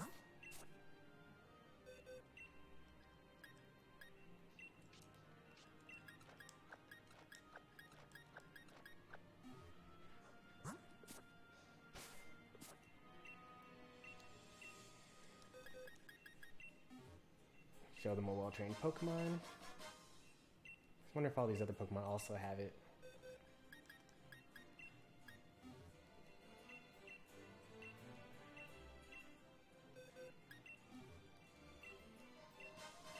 There we go. And then you go into the summary, go to the ribbons tab, and then click on it, and when you see that, you know, green check mark there, that means that they have that badge equipped. So when you send them out in battle, they will have the title, as you see at the bottom, name with this ribbon, Venusaur the once well trained. There are other ribbons as well. So if you choose someone that's beaten the gym challenge, then you get Snorlax, the Galar champion. Why can't I switch to this? Okay, there it goes. What are some other ones? There are marks. You can't breed Pokemon with a mark, but you can catch Pokemon only with a mark.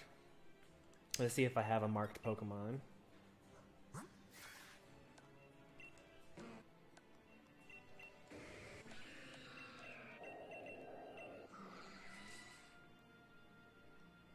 I have no idea what that is. We're going to equip that, the Wish Granter. I don't know if I have any. What are the shapes at the bottom? Oh, that's just the markings. So what I do is, whatever the Pokemon is best in that stat, I just give them a marking for that. I get kind of lazy with it sometimes though.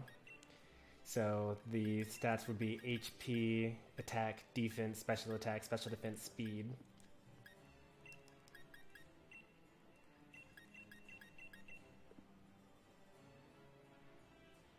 What are marking combos? I don't know. I've never heard of that before.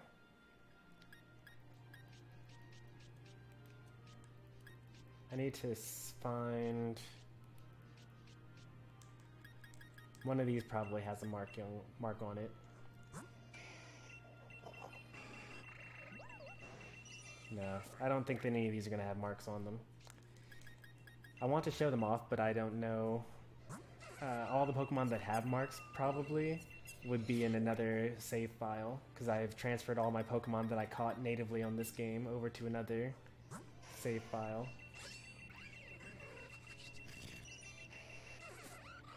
Oh, the blue and red markings. Yeah, those don't do anything. That's just for your own checking. Like if you can actually search for them in here. And then you can find Pokemon easily based off of that. That's the only thing that they're good for. But they don't do anything.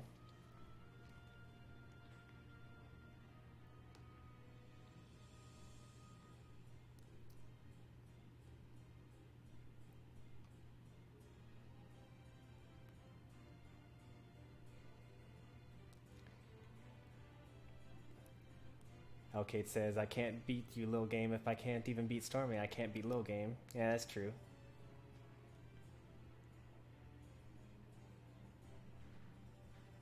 You can't beat Stormy, you can't beat anyone. Also true.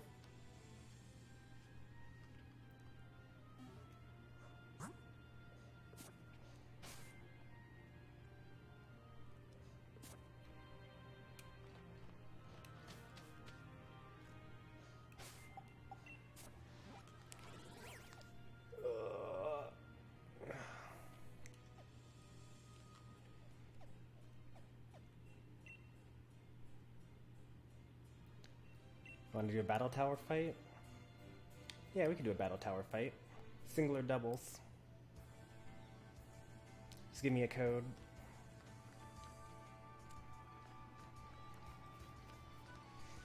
Meanwhile, I will... Singles? Alright.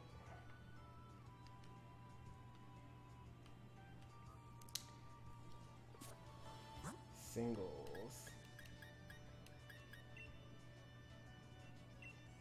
Oh, that's a terrible code. 2580. That's just straight down the middle. Let's hope that we don't get past. We don't get stuck with anyone else.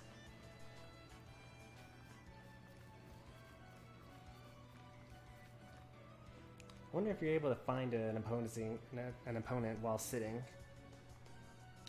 I don't think you are able to. Yeah, it doesn't show me the searching thing.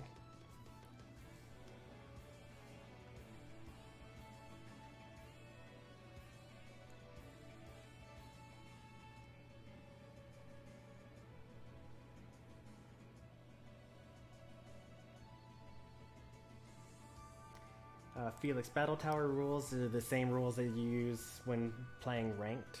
Well, kind of the same rules. But the idea is that you can't use the same Pokemon more than once, and you can't use the same item on the same team. So you can use the same rules that you would normally do for Battle Tower, except you're playing against someone else. So, for example, my Citrus Berry Trevenant can't be on the same team as my Citrus Berry Appleton.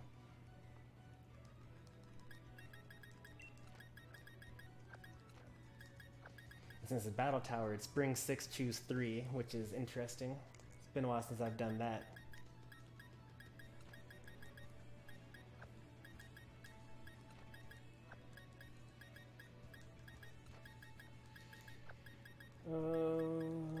I still need a special attacker.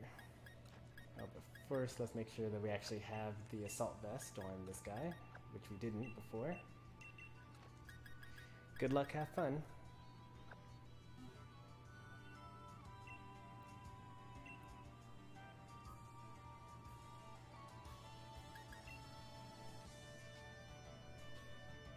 Make sure to injure your new mascot. Practically. Ooh, this is like a standard team almost. Excadrill, Scarf Kiss, Toxapex, Cloyster. It's a good team. Heliolisk and Decidueye are some weird ones, but that's okay. So I'm going to need to bring Mr. Rhyme for sure, and I want to bring Salazzle, just in case they're Toxic Spikes, or just to deal with the Toxapex. Otherwise I'll lose straight up. And I need to bring Mr. Rhyme for the Toxapex, and for the Excadrill, and for the Cloyster. And then, lastly, I need to deal with Scarf Kiss.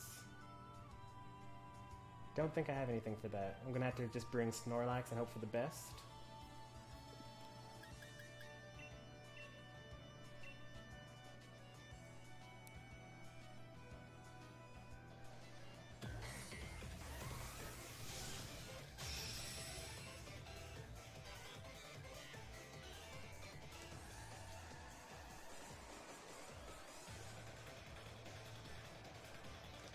If you leave a Cloyster, that'll be bad. This is actually the best thing you could have led off with.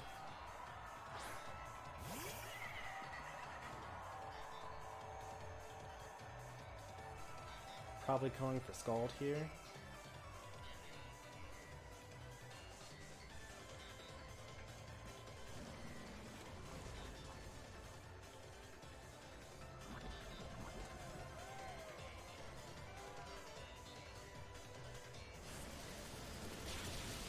That hurt, but it's whatever. I got the Toxic off, so I kind of win already.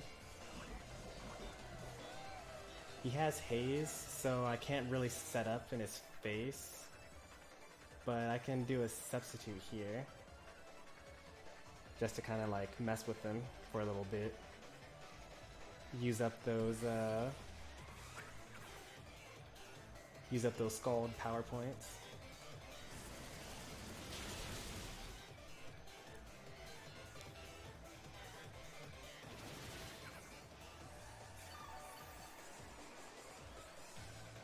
He has Recover as well, so that's, good. It's kind of a little unfair that he told me his sets, but I didn't tell him my sets ahead of time. Goes for another Scald, then I don't really care.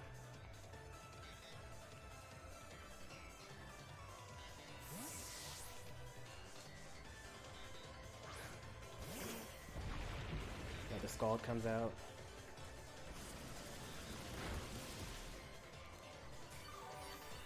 Who has Incineroar? I have Incineroar. I have an Incineroar.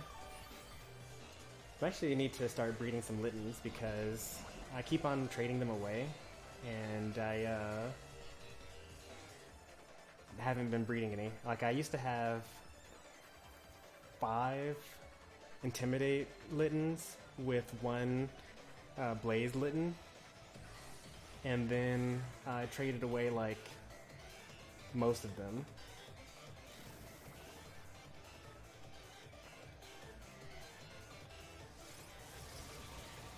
I think this has Baleful Bunker, so I have to guess my body slams at the right moment.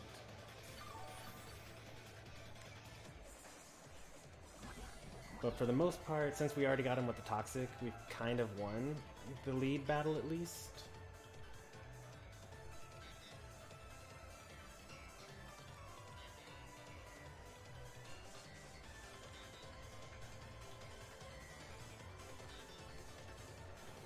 Oh no, we got poisoned.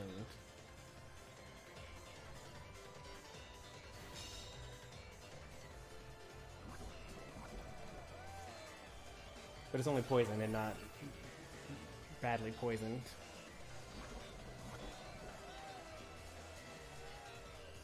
I kind of want to sleep here, but at the same time I kind of don't.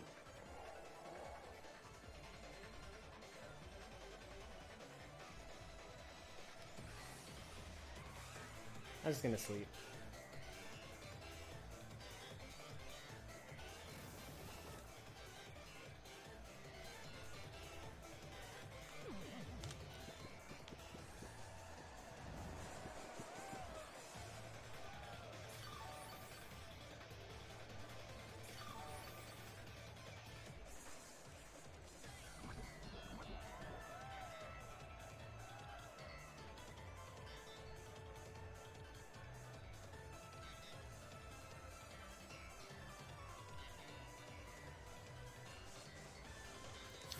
Yeah, I was worried about that one.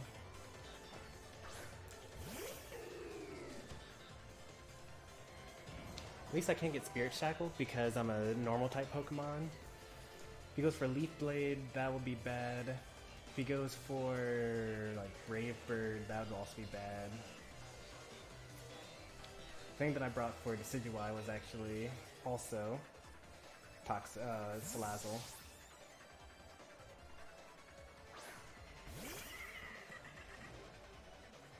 You turning out? Yeah, that makes sense.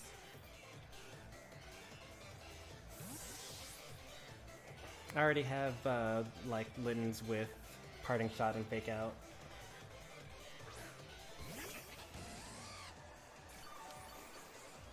I kind of need to keep this thing alive.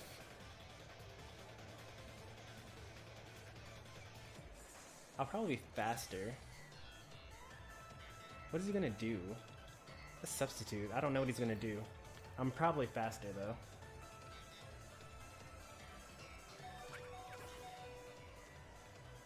Rain Dance. Okay, that's cool. I like that. 100% accurate thunders. That'll be cool. At least it would be cool.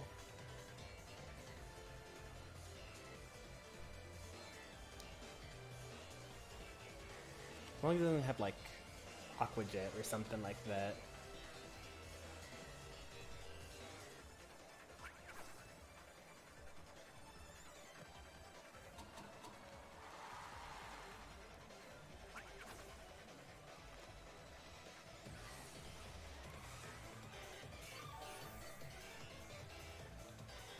We get 5 turns back now.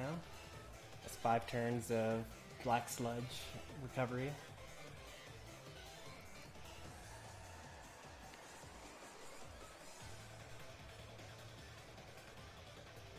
Oh no, that gets rid of the Encore. We're still faster though. So let's see what we're gonna do here.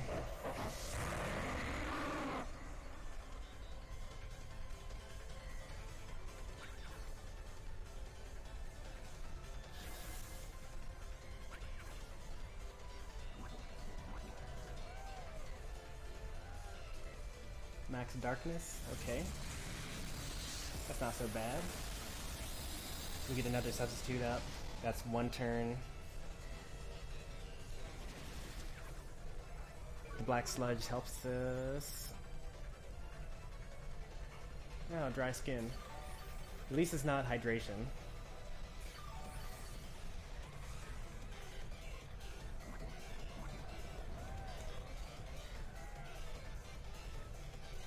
Another substitute.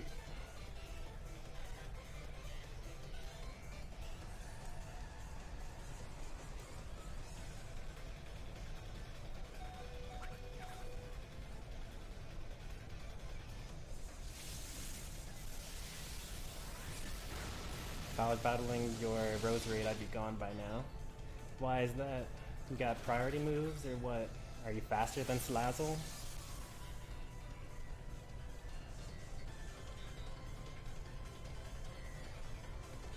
Lost some HP. Is it Life Orb?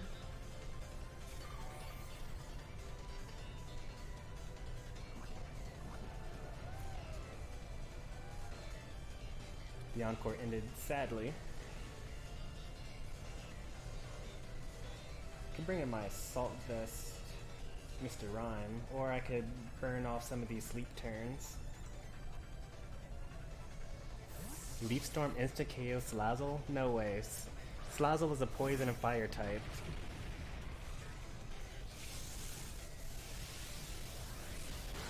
Was that a physical electric move? Why did that do so much damage? Oh, lightning terrain, same type of tap bonus. He's probably off of thunder.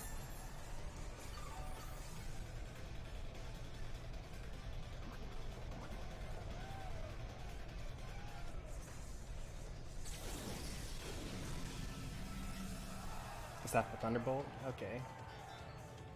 At least the rain is over. There's no way that Roserade, Leaf Storm knocked out Salazzle. Maybe you knocked out some Salazzle, but mine is max HP.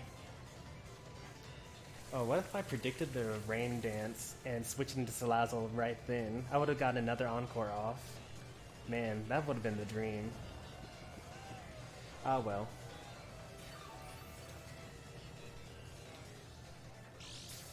That would have been so sick if I predicted that. I figured that he'd just be in a rush to knock out the Snorlax before the electric terrain goes away. I would be PO'd if you did that.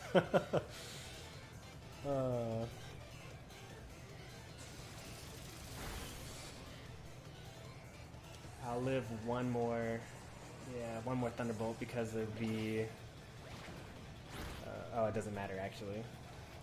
That's actually kind of a bad thing. I couldn't have died to the Heliolisk at all, but I kind of wanted to... we might still lose this actually, because Decidueye is a threat. Salazzle's really hurt right now, so can't really do much there. I could go for curses here.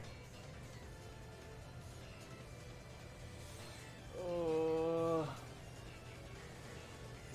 Salazzle, I mean, Decidueye is a physical attacker, so Mr. Rhyme is probably going to die. Salazzle really hurt, might die. Ah well, we gotta stay in and just kind of hope for the best here.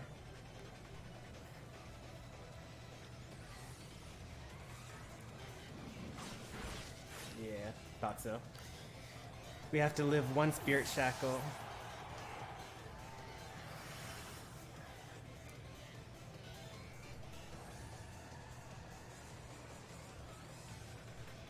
Can we win one Spirit Shackle? Also, did the rain go away? No, the rain didn't go away. The electric train went away.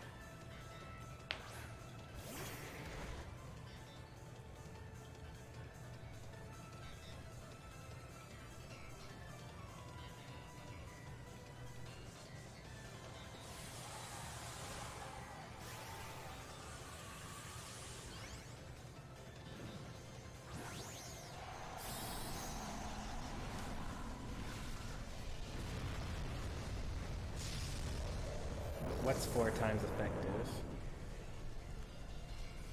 Spirit Shackle isn't 4 times effective. U-turn is also not 4 times effective.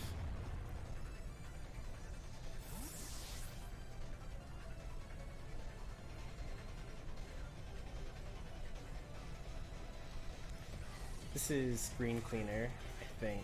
Or is it Ice Body? I forget. Or is this Tangled Feet? I don't even remember.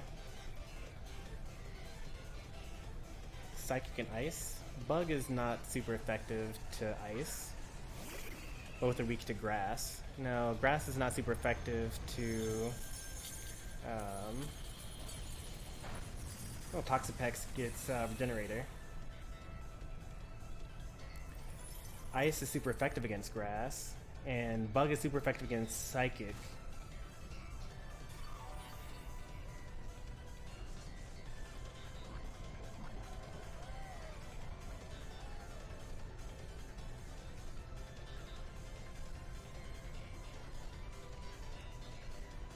I mean, well, let's go for it. Yeah, we're faster, that's good.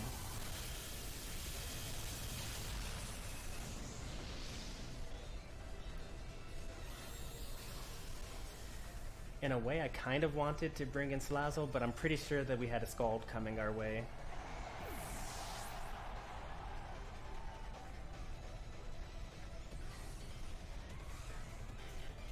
Almost had to recover. I'm not sure you would have lived to recover.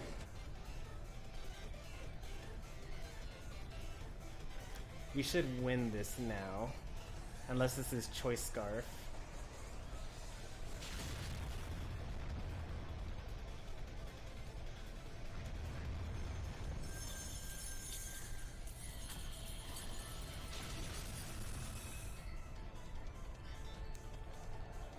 Good game. I know that the poison damage was reset, but even if you got a recover off, I'm pretty sure that I was going to knock you out because my Mr. Rhyme is max special attack. I had 48 HP left, I think. I had to look at that again.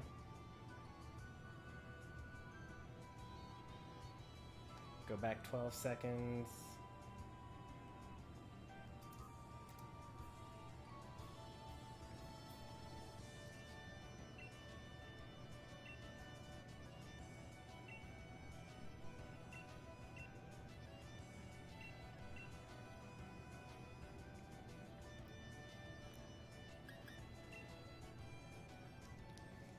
So we're back at the part here. So I was at 260 HP, and then Spirit Shackle dropped me down to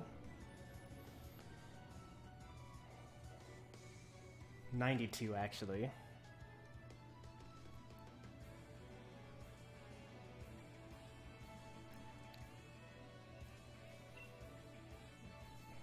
Alright, so it's the same team.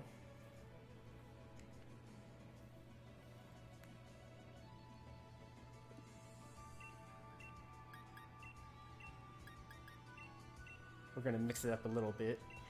Not too much, though.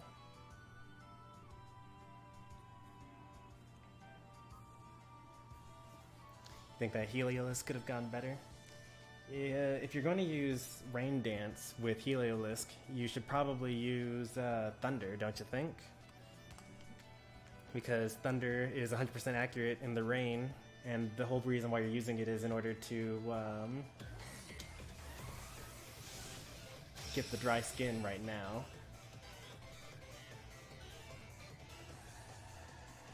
Yeah, Thunderbolt is the weaker 100% accurate move. I think the Thunderbolt has a 90 base power. Thunder has a 100 base power. Alright, this matchup again.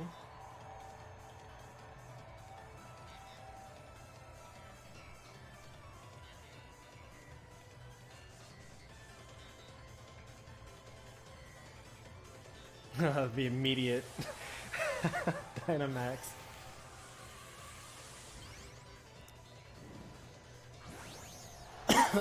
I wasn't ready for a max Toxapex. That's so funny. I hate this Salazzle.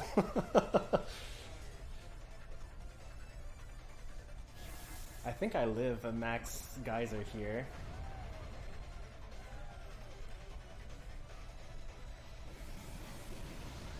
I don't think that I live enough to use another... Oh, I even live enough to use another substitute, too.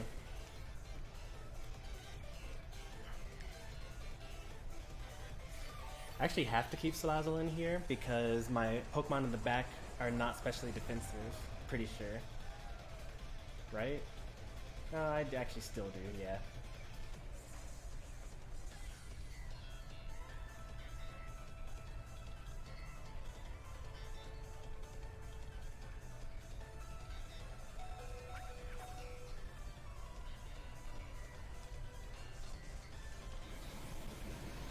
Good night, Lil Game. Thanks for stopping by.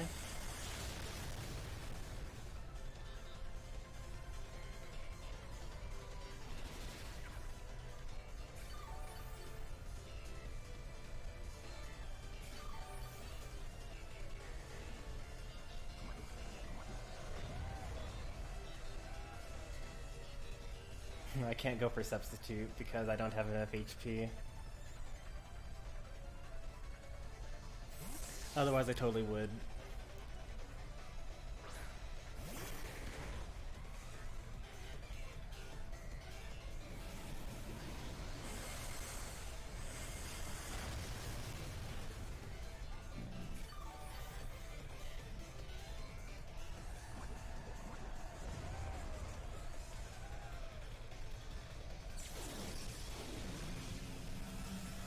Alright, so we keep our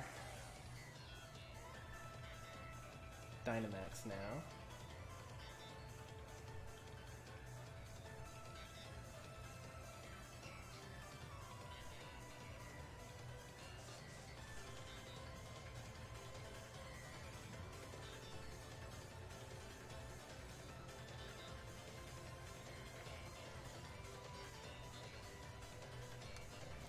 I'm okay with this.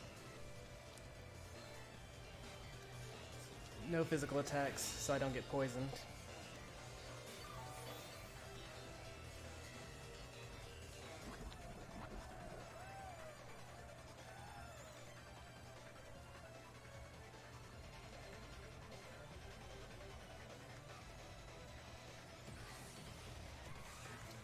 Man, I really wish that...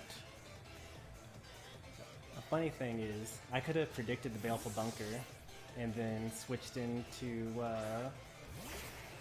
what's it called? Switched into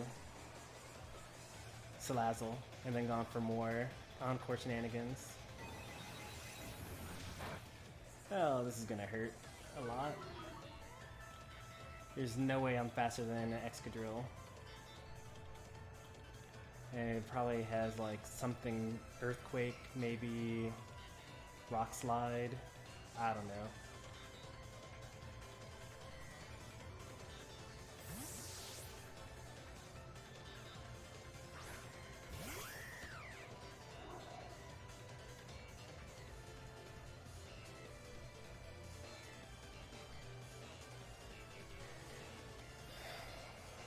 Yeah, we gotta go for this.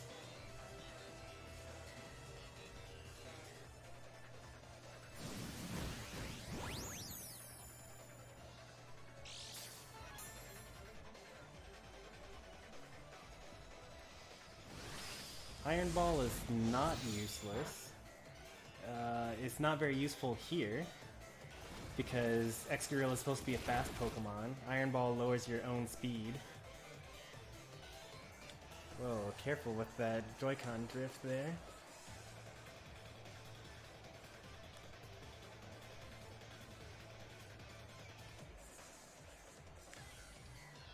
If I had the Iron Ball equipped, then ground attacks would hit flying type Pokemon. But you holding the Iron Ball just makes you slower. Also, Iron Ball is the highest damage move, so there's an attack called Fling that makes you throw your held item, and Iron Ball does the most damage when you use that item, or when you use that attack, if you're holding the Iron Ball.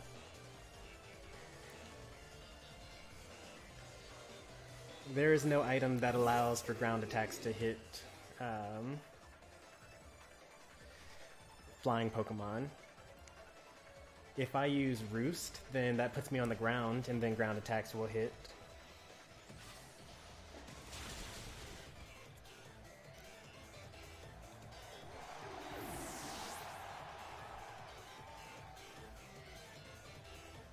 I remember an item did that.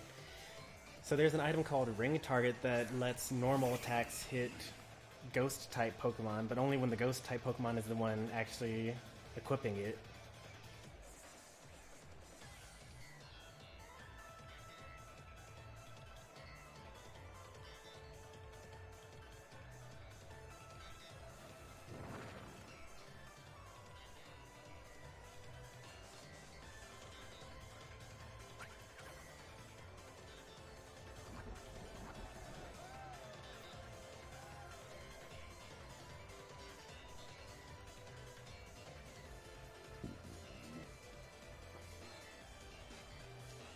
I actually don't have Encore on this Hawlucha. I wish. And actually, Salazzle doesn't have enough HP to use Substitute right now, so I actually can't use Substitute or Encore in a reasonable way.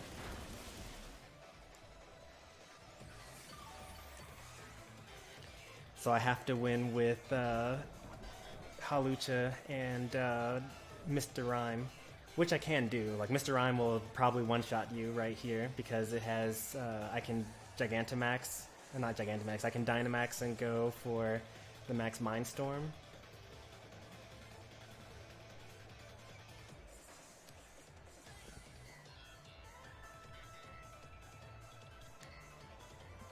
Yeah, I agree. You won't be able to win this battle.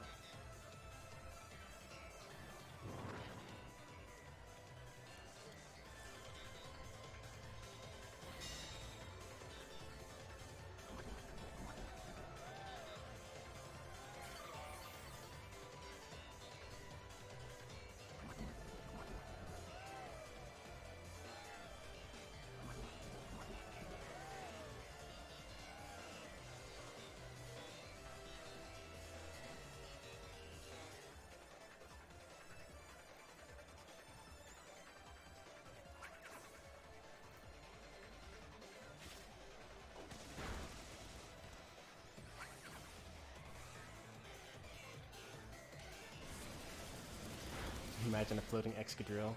You could do it. Just give it an air balloon.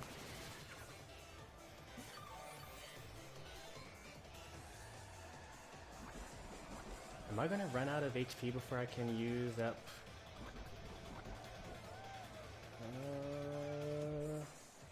I think I can use 2 more substitutes here.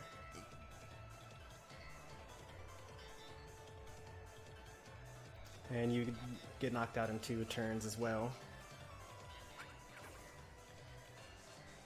Oh, you used Recover. Okay. That's fine. That means I can use even more substitutes because I get a free Roost off. You'll get knocked out in 3 turns. Since Toxic does twice, or does double every turn.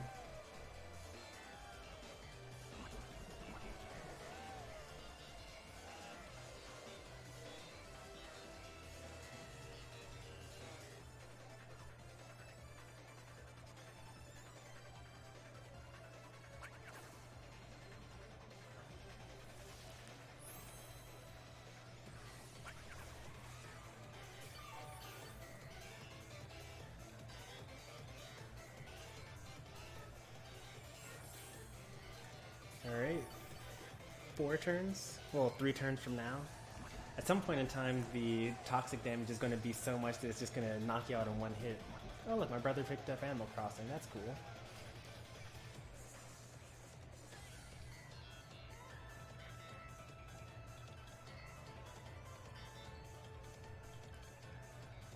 That did 54 damage to you. RIP.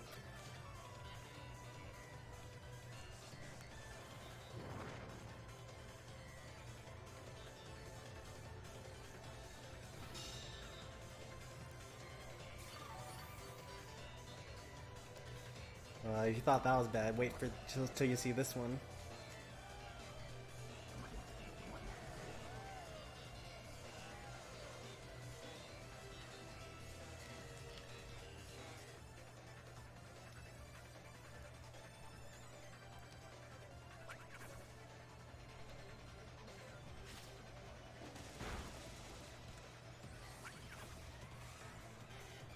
think that you're knocked out, right? Or it's put into red. Oh, thanks to the black sludge, I think you might barely live this.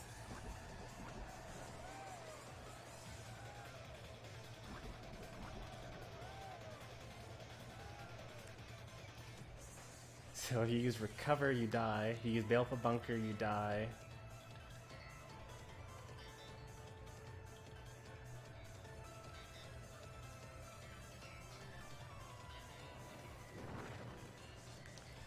GG. I wanted you to go down with me. I have Roost. Sorry.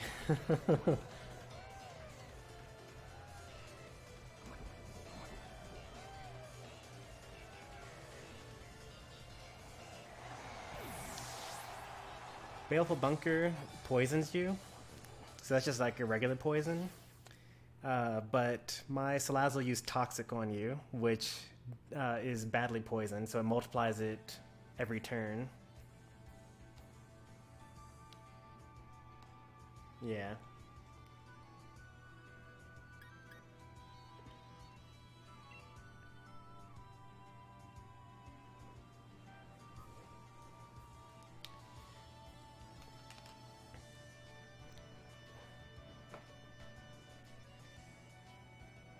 Dang, the rematch? We did a rematch. That we did even best of 3. But I do viewer battles all the time over the weekends, though. No rematch. Not tonight, but I will be streaming again tomorrow, and we can do more battles then.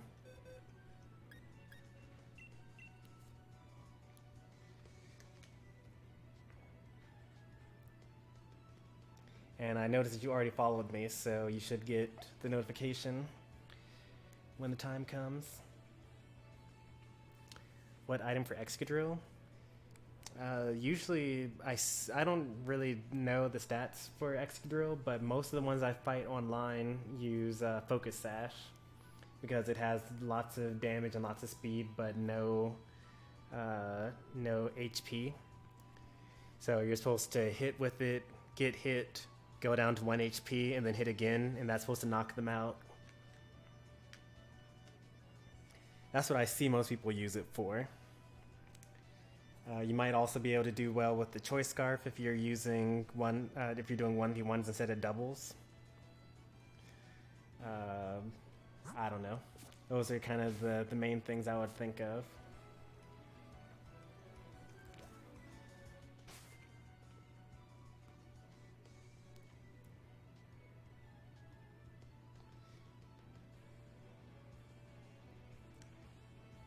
Alright, so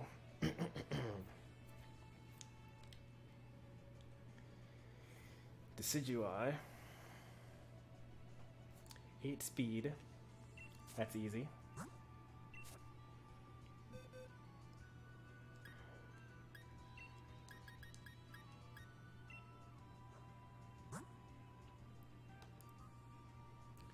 Shell Bell on Decidueye, Muscle Band on Excadrill.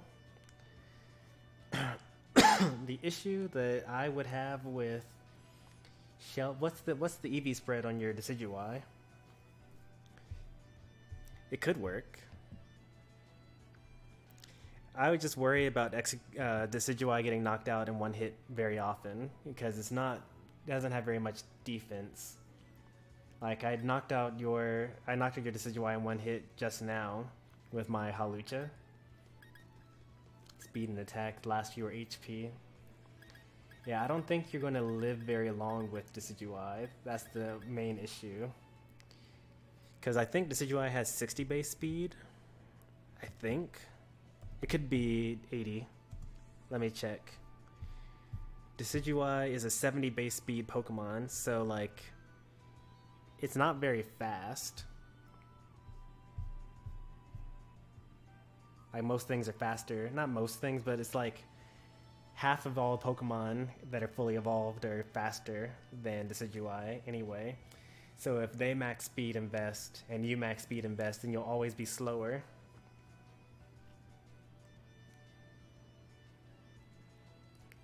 .298 max level. What are some Pokemon that I have that... So this Trevenant, which is not max level, because it's HP invested, is 221. So that's like not that much behind you. This one, level 66, is 227, not max level. Now this max, not even max level, but like this is an HP invested Snorlax, I think. Yeah, this is a max HP Snorlax, and that's at 477. So like 298 at level 100 is not like that amazing, because these three Pokemon right here all have more than 100 HP, or not more than 100, but like these two have more, over 100 HP more than that, and Drapion is also much higher than that.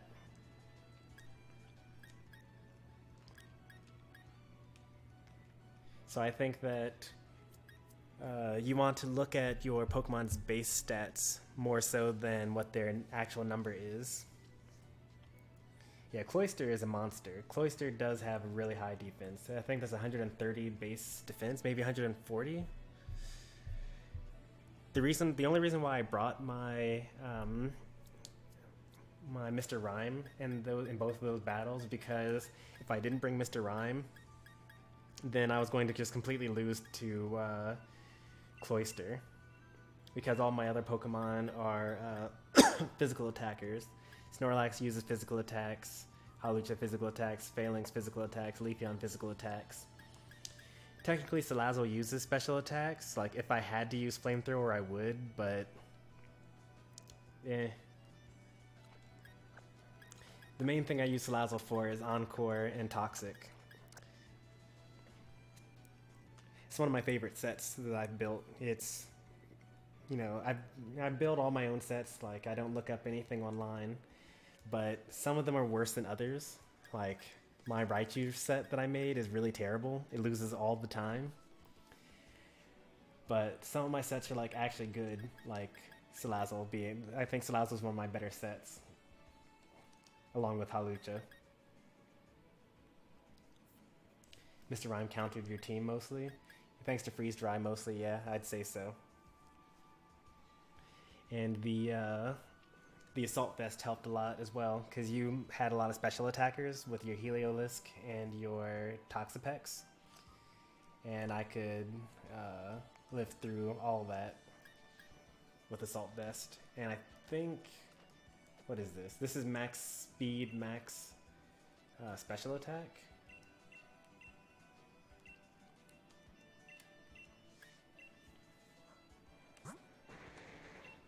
Oh, actually, max special attack, max HP. That's pretty good. And then you just leave its special defense up to the Assault Vest. Yeah, that's kind of how I feel about my Salazzle. It's just max speed, max HP.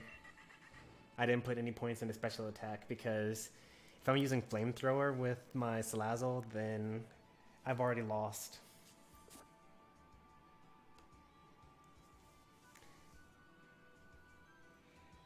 I call this a support Pokemon. It's kind of like my Eldegoss.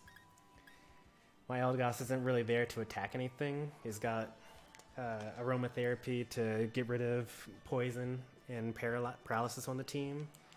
Grassy Terrain in case I need to swap out and heal my Snorlax a bit more. Leech Seed to, you know, heal or whatever. Rapid Spin to get rid of hazards. But you're not really going to kill anything with Eldegoss.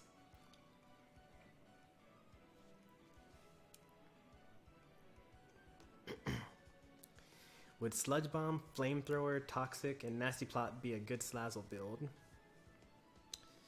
Well, Sludge Bomb would be good against the Fairies, Flamethrower against the Steel types, Nasty Plot in case they try to switch, or if you predict a switch. Toxic is always good. Make sure that you have the Corrosion ability if you're going to be running Toxic, because Poison types can't miss Toxic. And Corrosion is an ability that lets you poison type Pokemon and Steel type Pokemon, both of which are normally immune. I'll tell you though, getting a Salazzle is actually really hard because you only have a 10% chance of getting a female, and then they might not even have the corrosion ability. They might have whatever its other thing is. It's unimportant.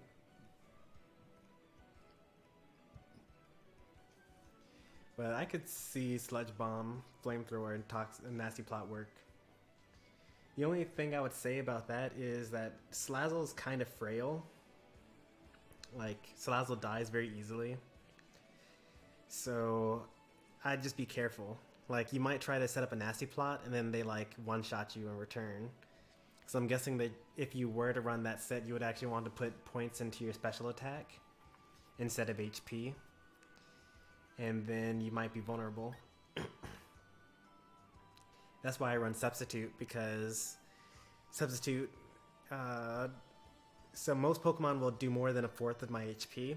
So if I use Substitute, then they destroy the Substitute, and then instead of losing half my HP or all my HP, I only lost a fourth of my HP instead. That strat only really works when Salazzle's faster than the Pokemon, though. That's why I was able to, have a good night, Felix. Thanks for stopping by. But that's why I was able to waste your Dynamax turns, because I use, you know, the Substitute. You use a max move, knocks out my Substitute, I use it again. And then, ideally, I would use it one last time, but that wouldn't work out, though.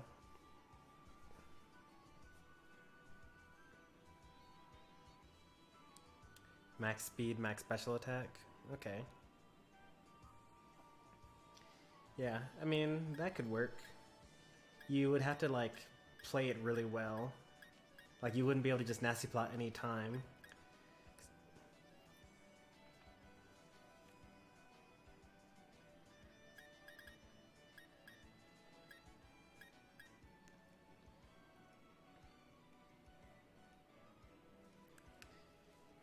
HP.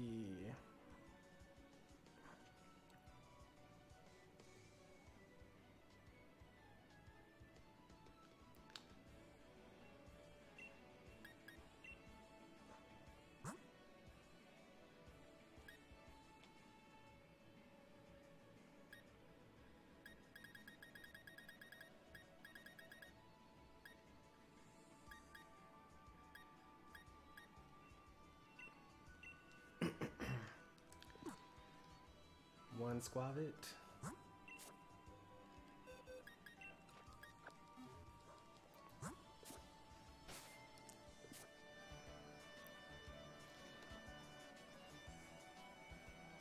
My Zacian can do 32,000 HP point damage to Diancie if done correctly. That's a lot of damage. That sounds like something out of like a YouTuber video.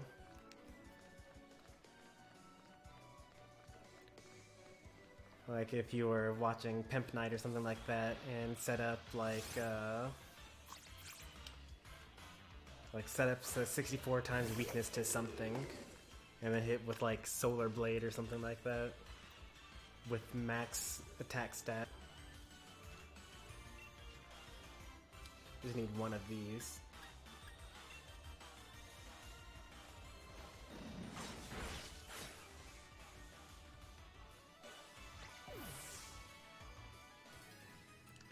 Critical hit with 6 stages of attack, Behemoth Blade, against a Dynamax Diancie, I'm guessing at -6 defense.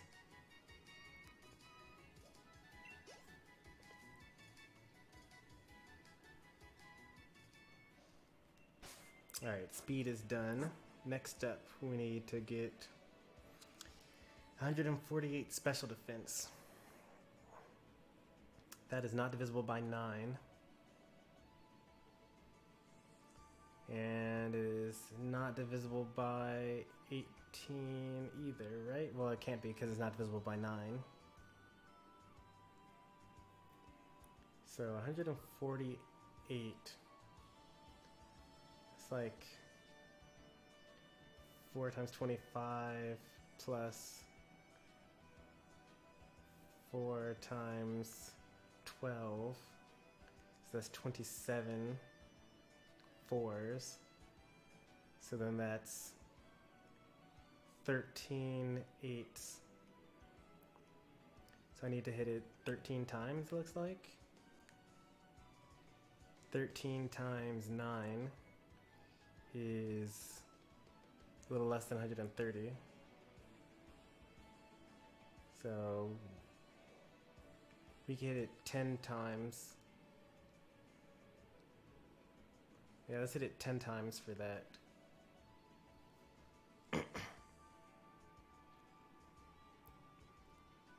10 times special defense, alright.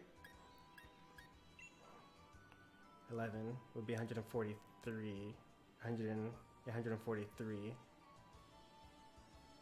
Wait, that doesn't make any sense.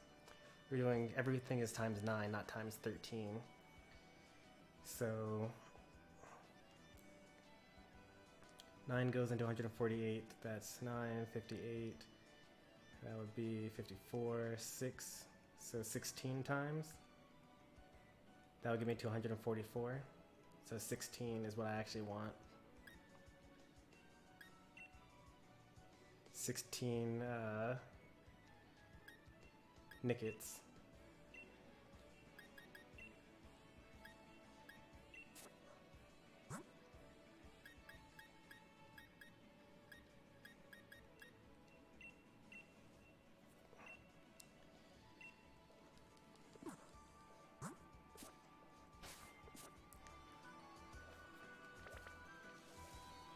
Where do I want to give Poke Rest to the Pokemon? And then it'll be 8. Yeah, let's actually do that instead. Let's give Poke Rest. Let's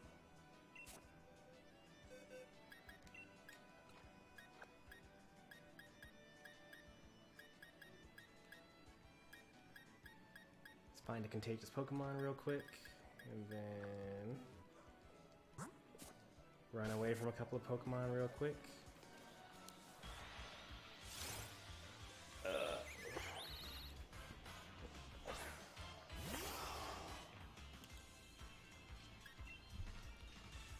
So then once we're done with 8, we'll be at 144. And then we'll do 2 more Nickets without the item.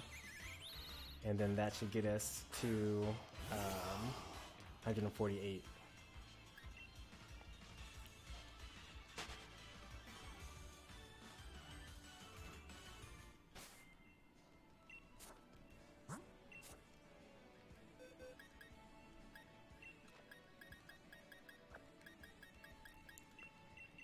I have the full set in my YouTube description. We're going for 252 HP EVs, 100 defense EVs, 148 special defense EVs, and 8 speed EVs. And so you get defense from Roly-Coly right outside of the Galar Mine. Special defense you get from Nickit in Route 2. Speed you get from Rookidee, and then HP you get from Squavit. So most of the things you can get in this first area here. Did I like the shiny Excadrill? Yeah.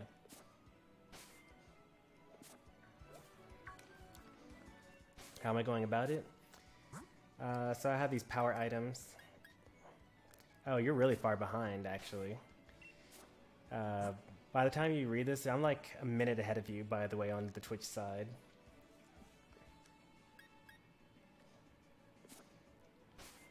I said 8, right? Yeah, 8.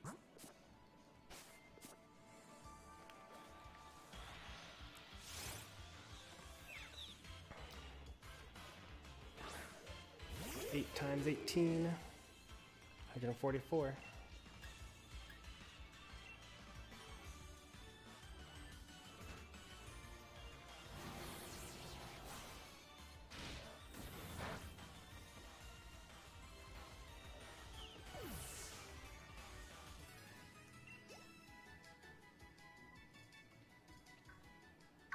Okay, I guess you're not that far behind.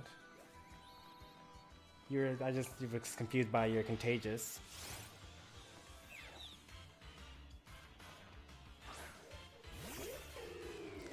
Because I was talking about a contagious Pokerus Pokemon like a while ago.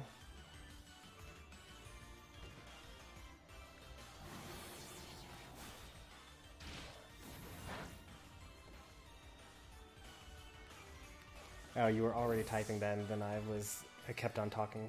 Got it.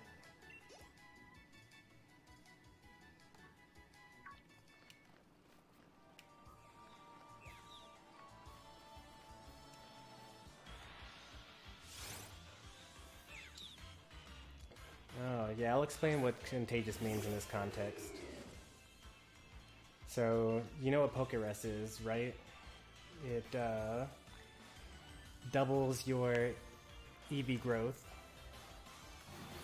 And when your Pokemon are in a party together and they all have Pokerus, then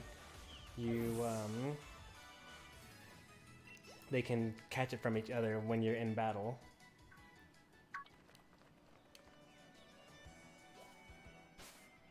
So this little pink thing in the corner means that I have Pokerus, and the spikes mean that I'm contagious with it, which means that if I put another Pokemon in my party that doesn't have Pokerus, like this Raichu, and I put it next to this Decidueye, then it can actually catch Pokerus, and I can transfer from one Pokemon to another. When it doesn't have the spikes here, then it's no longer contagious. How do you get Pokerus? Every Pokemon that you've run into in the wild has a chance of having Pokerus, but the chance of having it is 1 in 5,000, which means that you're actually more likely to get find 3 shinies in the wild. Not 3, but like you're more likely to find 2 shinies in the wild before you find 1 Pokerus Pokemon.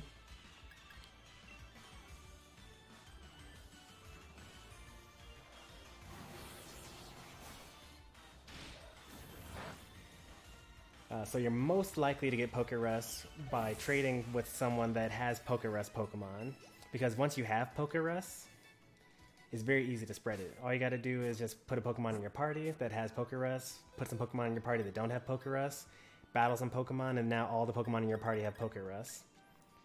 So if you look in my giveaways tab, I have like entire boxes full of Pokemon with Pokerus. Well, I guess not boxes anymore because I keep giving them away. But I have lots of Pokemon with Pokerus, and it's very easy to get more Pokemon with Pokerus. There's some other special things to know about Pokerus as well. Like, for example, when your Pokemon are in the party, it has to have the spikes, otherwise it has Pokerus, but it won't spread it to other Pokemon. So if you have one Pokemon with Pokerus, and they have just the circle, then that means that you can no longer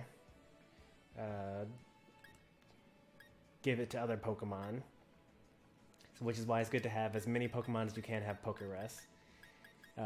Once the Pokemon has Pokerus, every second that they're in your party, like my Decidueye is, a timer's going down. And once that timer hits 0, then that Pokemon becomes uncontagious, like this Thievul.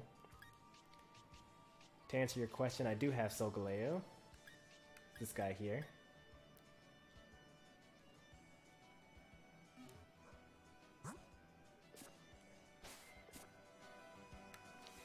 I actually traded it like last week. I got that Solgaleo from a person that wanted my Eternatus.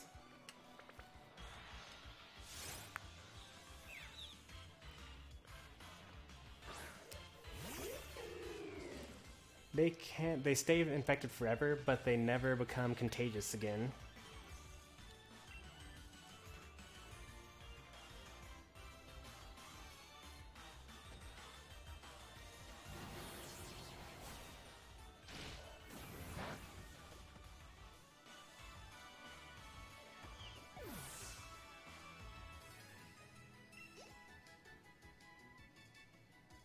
I want to trade for a Solgaleo. It's the only one I have, and I have no way of getting another one. So I'm not giving this one up, sorry. I actually don't know whether you need to be contagious to get the EVs. I'm not sure about that.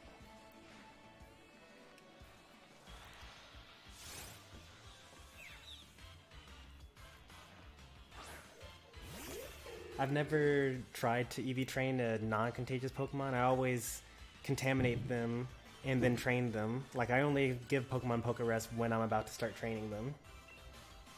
Or unless I plan on never using them and I keep them in a box in case I want to give them to someone else that wants Pokerest.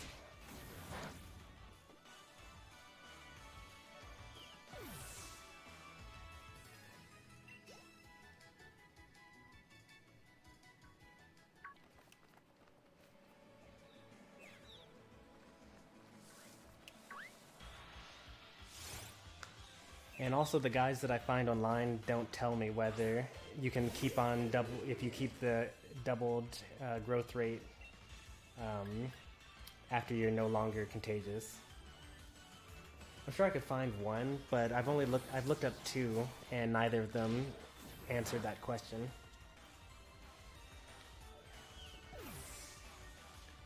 There are Discord servers completely dedicated to trading Pokemon with Pokerests. I'm sure that one of those people probably know.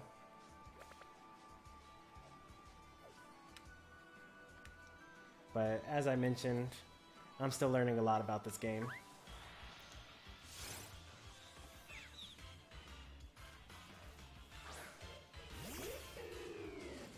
Yeah, I mean, obviously bottles would be the best way to go. It's a lot faster. Alright, that's number 8. I wonder if Pokerest increases your base point gain from bottles, though.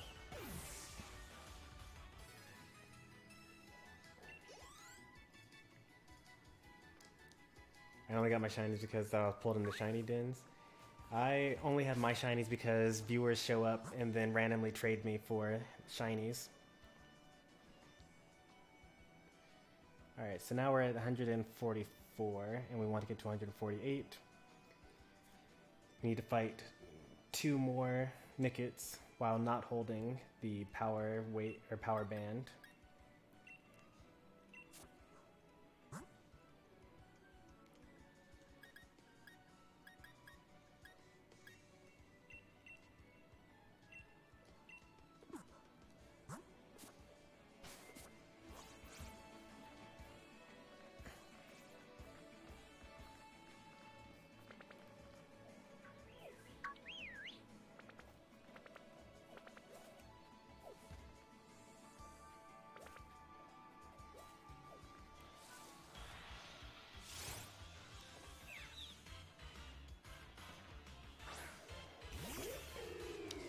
This is another one. Once we're out of Spirit Shackles, then we're done with Nickets.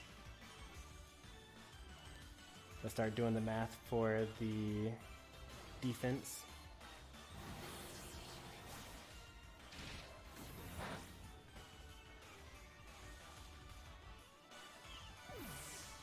We need 5, because 5 times 18 is 90.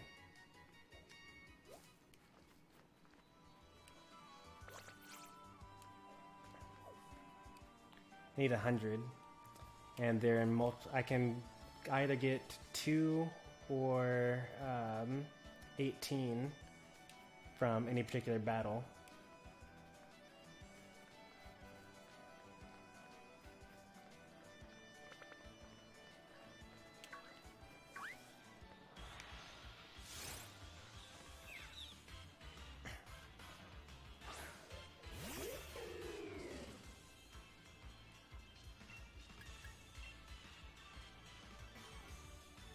Alright, we're done with Nicket. Next we go fight some roly-colies. We need to do 5 with the power item. That'll get us up to 90. And then we need to do another 5 without. Yeah, 2 EVs each. It's not 20.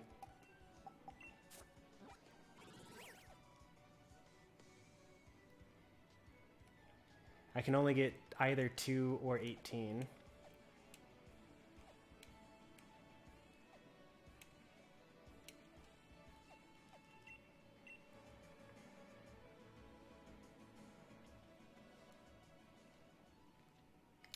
not RNG. It's guaranteed every time. Oh, it's 2 or 18 because if I don't equip any item at all, then I get 2 EVs with each roly-coly that I fight. Now, normally I'm supposed to get 1, but I have Poke Rest, so I get 2.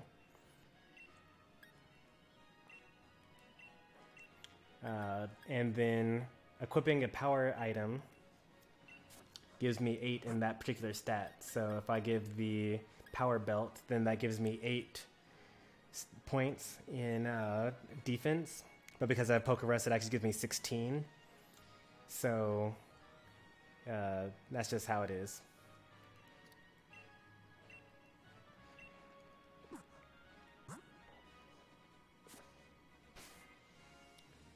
So I need to defeat 5 of these guys without the item, and then 5 more with the item. Yeah, I'm positive. Pokerez multiplies everything. Even the Poke Jobs. You get 4 per hour, plus 8 per hour if you're holding the power item. And then you get double that if you have Poke Rust.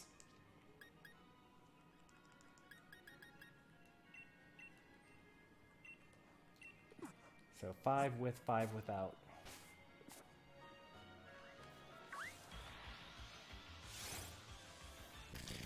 I actually had to run an experiment on that because the guides online don't tell you whether the jobs help.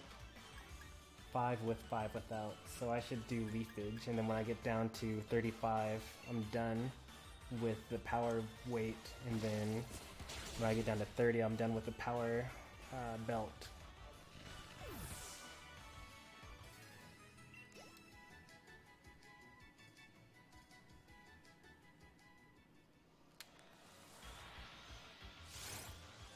Any way I can help?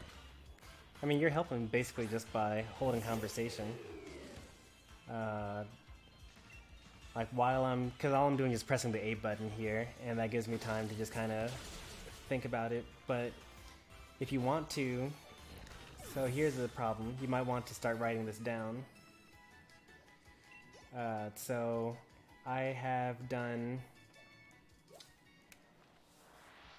7 battles where each time I got 16 HP EVs,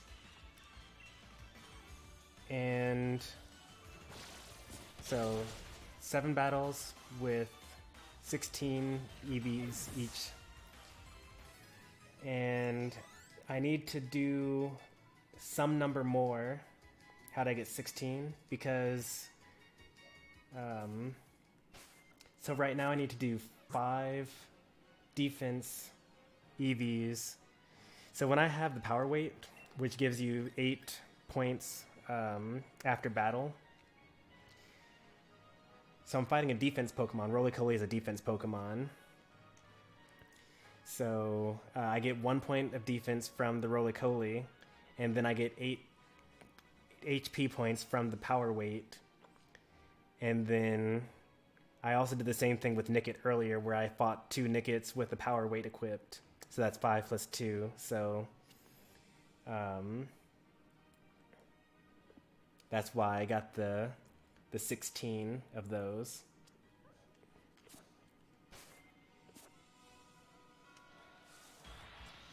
Oh, because I forgot. I also have Poke Rest, so I double all of that. So 8 times 7 times 2.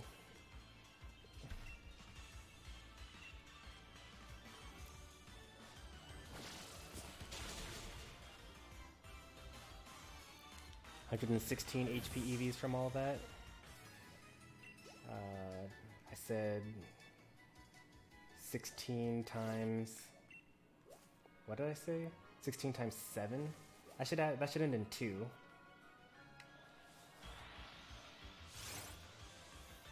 Because, yeah, 112. Alright, this is the last one here. Thank you. 112. So 112 minus, or 252 minus 112 is 140. So figure out how many times 18 goes in 140, or how many times do I get 18 to pass 140?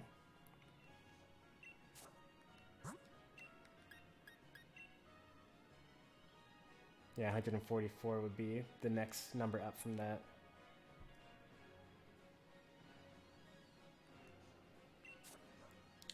Oh no, not 2 more. I already knew that I was going to do 7 total.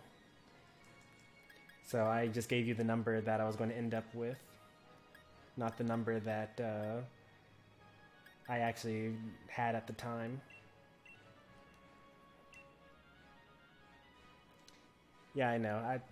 Yeah, you got it by now.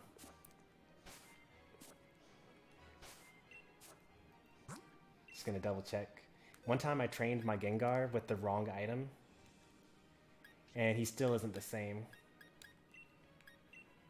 Like, this is supposed to be a max speed, max special attack, but he accidentally has too many points in HP because I gave him the wrong item. So I like messed him up real bad.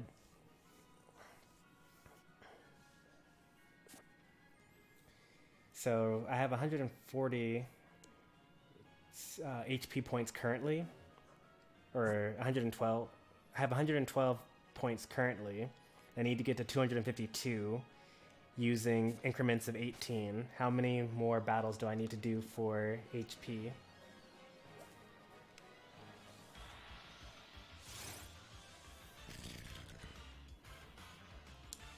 Yeah, I did use berries. I ran out of berries actually because there were so many points that I messed up.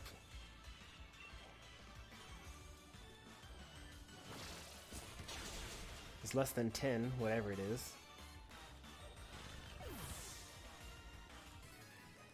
Looks like 8, probably. 8 or 9. Something like that.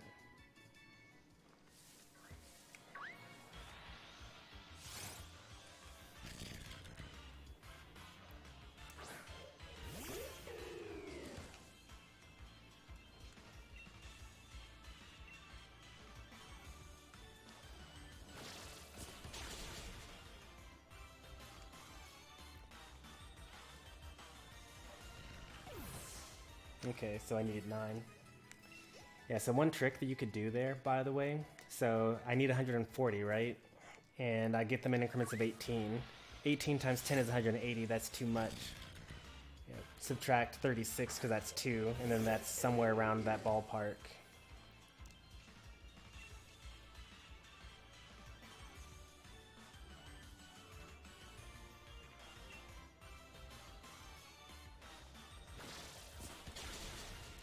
HP is the last thing that I need to do, and I will be capped by the time I'm done with HP. I'll have the full set by then. No, your math isn't wrong. I knew it was around there, but I didn't know where exactly it was.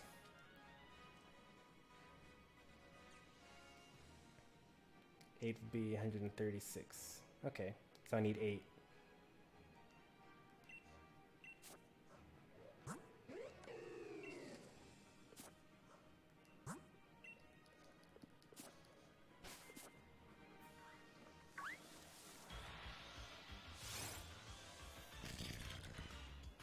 Yeah, that's fine. I can't get 140. Well, it doesn't matter if I get 140 exactly. Because if I got to... so the next lowest number would be 7 times. And then that would be like 120 something. And I'm not going to unequip the item at that point in time and then go by 2 for the rest of the way.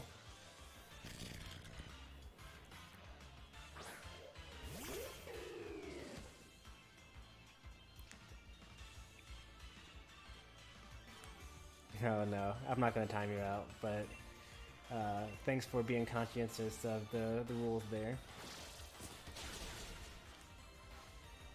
Usually I just delete the message and that I have issues with.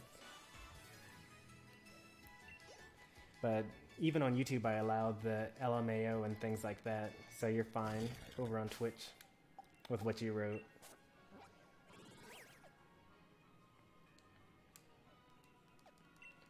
Alright, we need 8 HPs.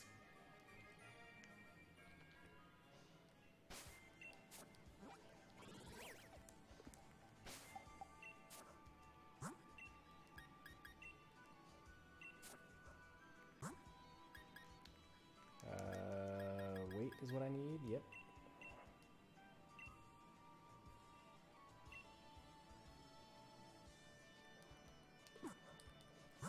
I'm just so adapted to how the world is now since almost everyone, except parents, allow cursing. Yeah, I could see that. Oh, I got away. Curses. Blipbug is actually interesting. It's a special attack Pokemon, but it doesn't show up in the overworld, so you actually have to go into the wild grass and hope that it randomly spawns. It's actually not really a good place to get special attack EVs in the game.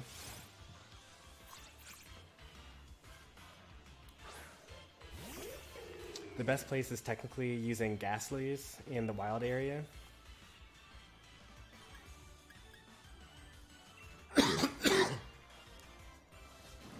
But they spawn at level 60, and they're kind of fast, so you actually get hurt a lot trying to fight them. So that's no good.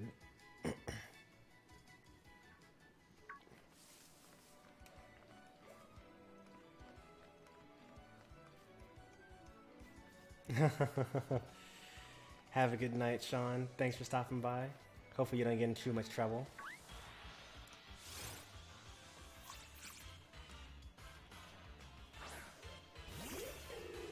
I'm not sleeping.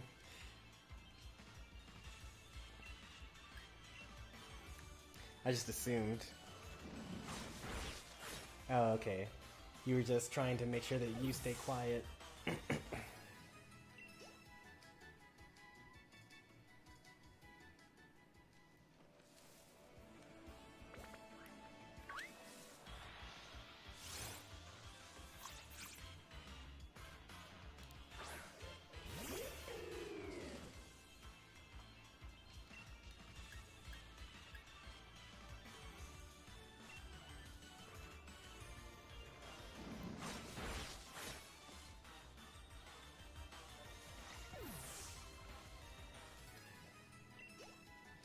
Man, I was really ambitious. I really said that I was going to do 4 builds today, and I've only done 2. Although this was a good stream anyway. Like, I got to explain... I mean, I do this often, but I never get tired of explaining it. After HP, we go get our effort badge, and then we move on to the next Pokemon. Or we end the stream. We've been going for like 2.5 hours or so.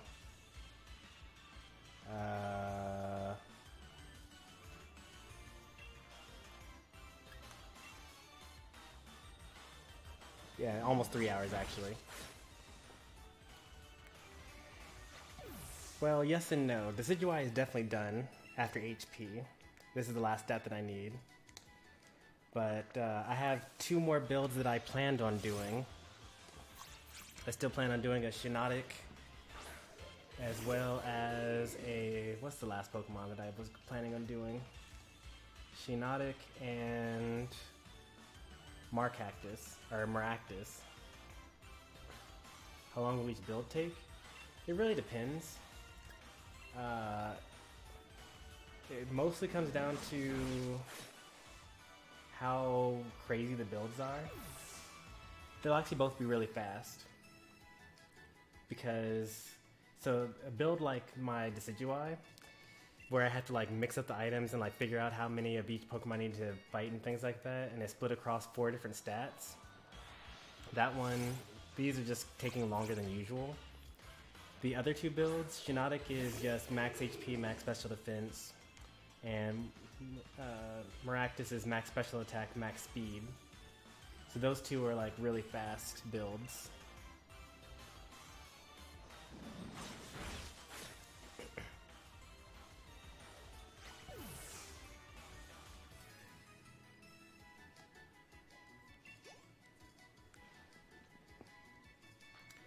what I will likely do is I will build one stat, do the overflow stat, and then put the Pokemon in the Pokejobs for a day, and then that'll be just done.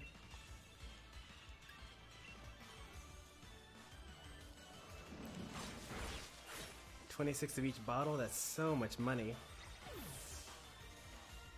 I'm still trying to buy all the outfits in the game, so I kind of need to keep my money where it is right now. We're gonna do Pokemon raids tomorrow, in order to get up some more cash and also some more Dynamax candies. Also, that was the last one. We don't need any more. We accidentally went over.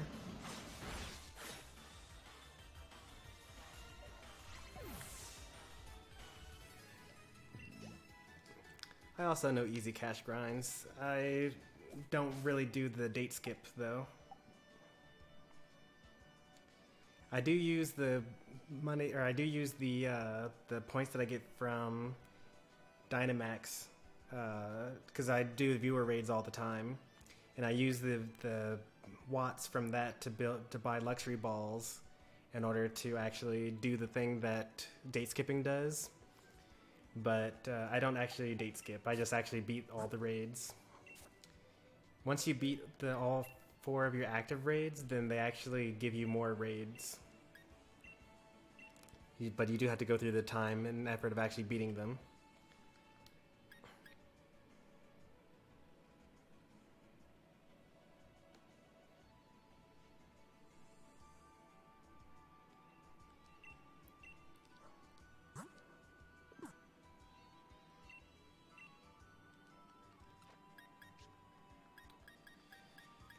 What is this?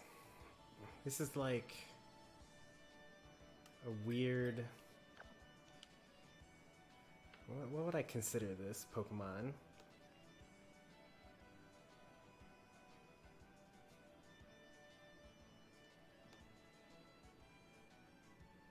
Careful nature, pretty good HP, pretty good special defense.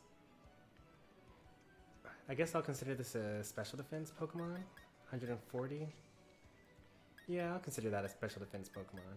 That's pretty good.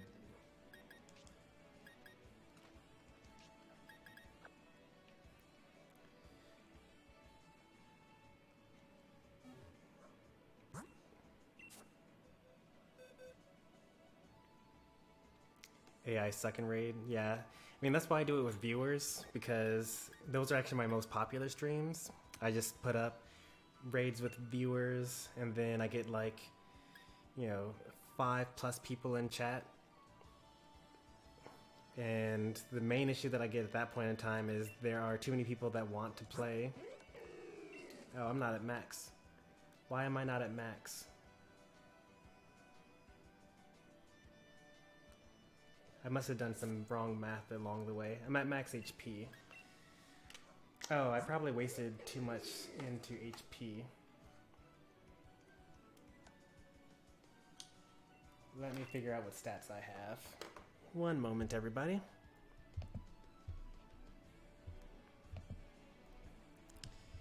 So...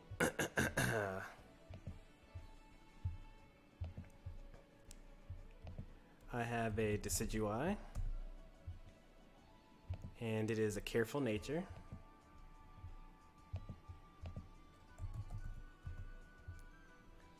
And it's at level 46.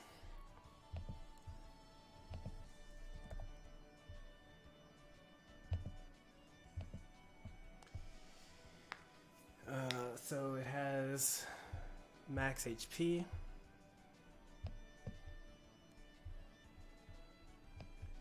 That puts me at 171 HP. That's expected. It's supposed to have 100 defense.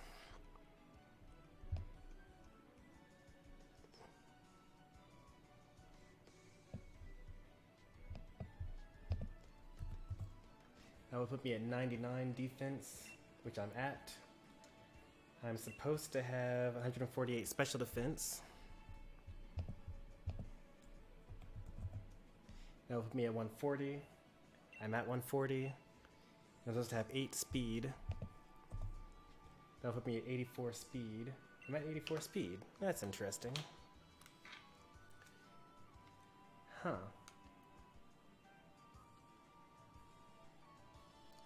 And I have 0 IVs remaining too.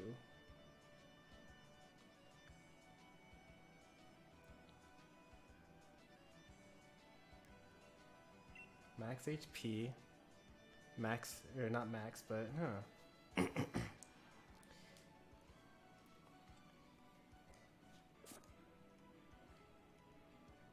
Oh wait, I forgot about the overflow. That's right, I'm supposed to waste 2 points somewhere. Yeah. I forgot about the wasted points.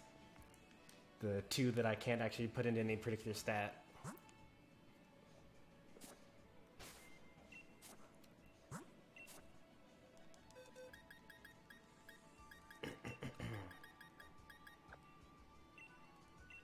So literally anything. I can't gain an actual stat point from this. But I can't use HP because that'll be a waste. I always forget about the 2 wasted points.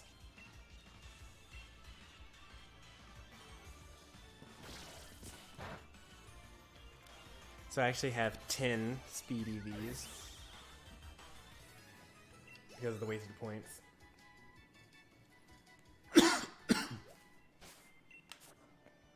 So my math was right.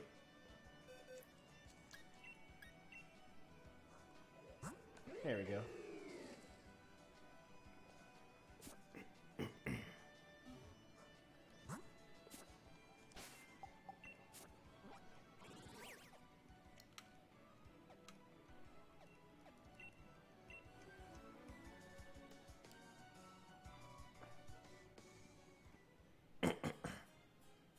Speed always helps.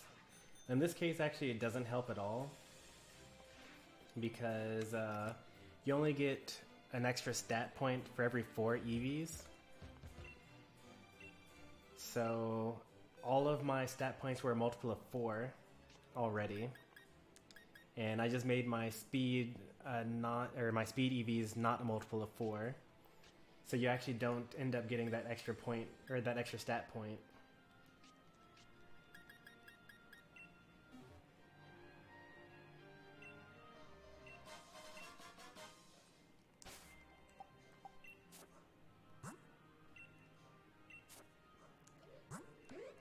I mean, I really shouldn't care, but because like I can't get the stat point anyway.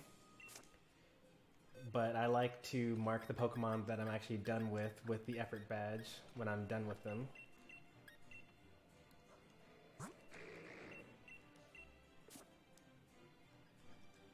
That way I can easily see just by looking through my slots who I still have left to finish building.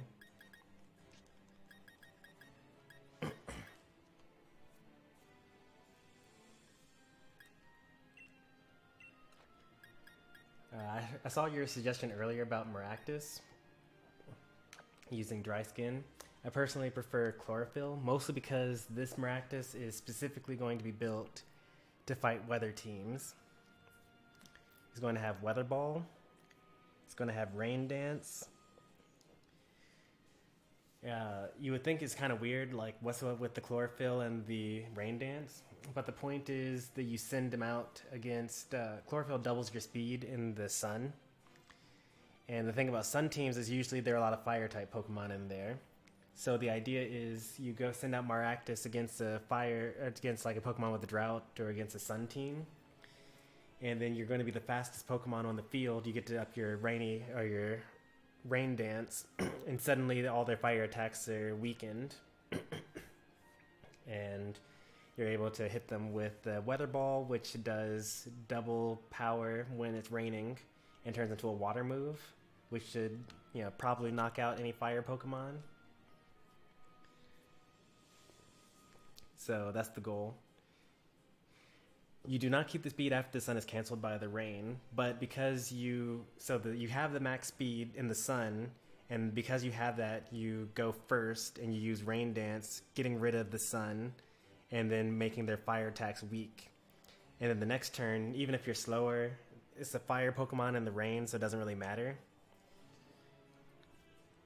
And you get to use your Weather Ball and knock out you get to knock out your fire Pokemon in a sunny day team using your grass type Pokemon.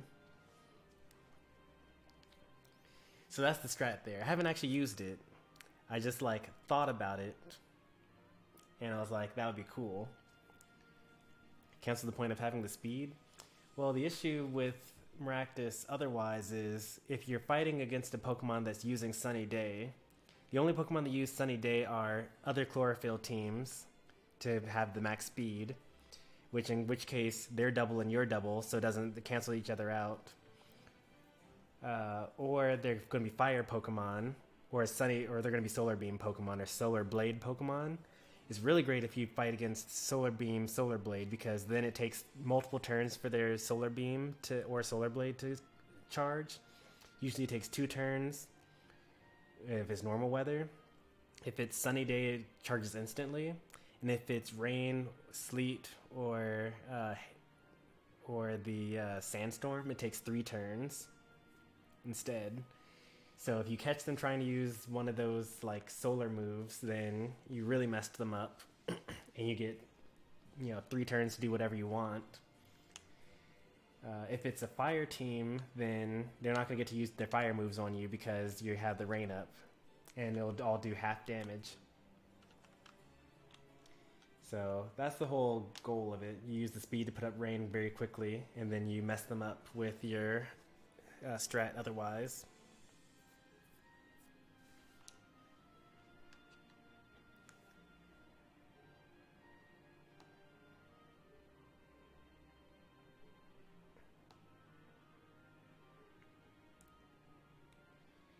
Alright, so let me pull up my, oops.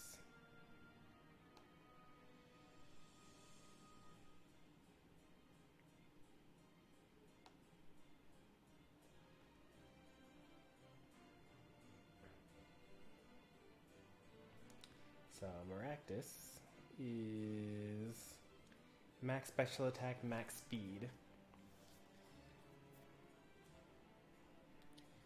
4 special defense.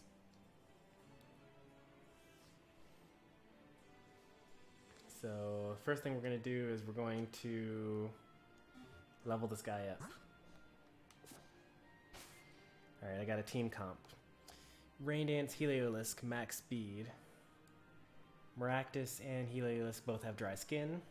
Find a good water type so they can get higher damage from the water moves. Any G-Max water moves. Don't forget the 2 dumps. Yeah, I won't forget this time. So what we're going to do, the wasted points are going to go into special defense.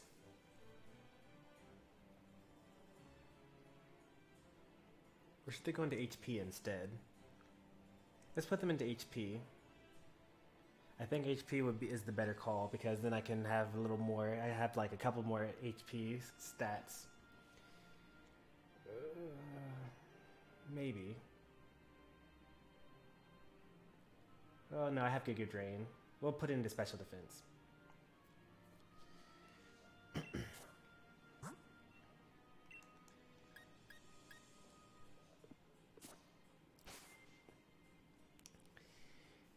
So your idea makes sense. Like I actually have some ideas for like, dry skin is also great because if you use surf, then dry skin heals you and then your surf is powered up by the rain and you hit both enemies.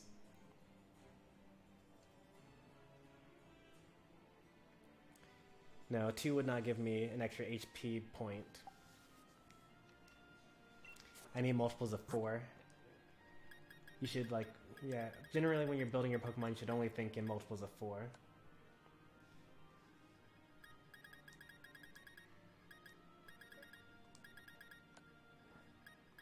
Yeah, I'll dump it anywhere, but if I'm already fighting against Nickets, then I may as well like keep on fighting Nickets.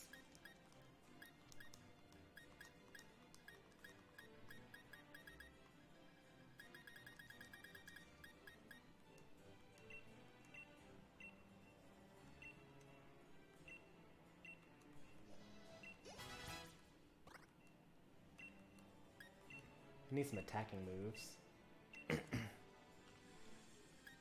Absorb is good, but Mega Drain is even better. That's 15, that's a good one. I have Peck as well, that's pretty good. Maractus does not evolve.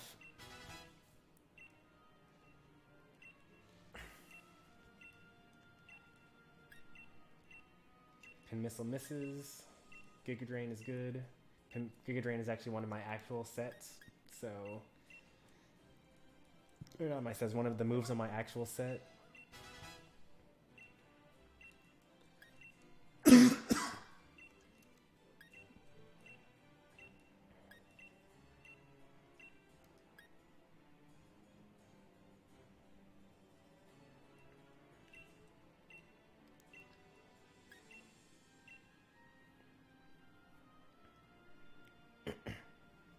I also had Leech Seed Trevenant on my Heliolisk team earlier. I have Leech Seed Trevenant as well.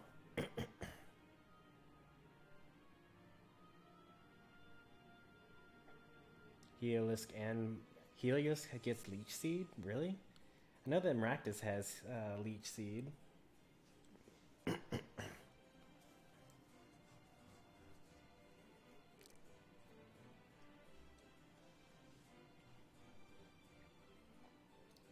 Alright, next we're going to give Maractus the Pokerus.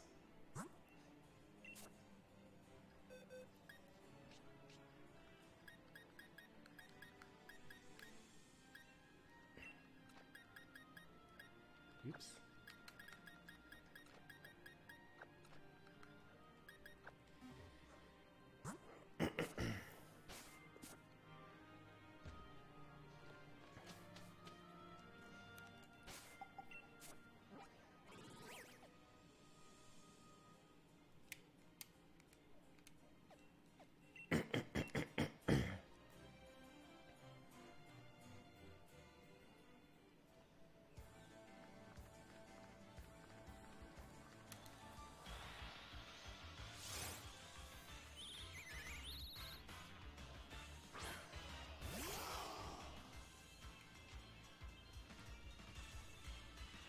Sure hope we get it first try. Please get it first try.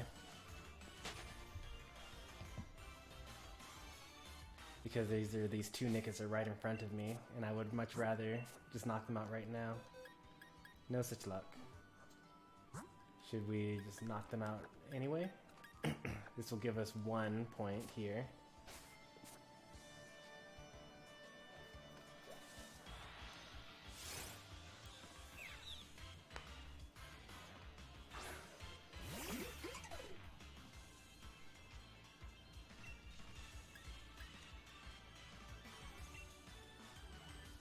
Alright, we got 1 point.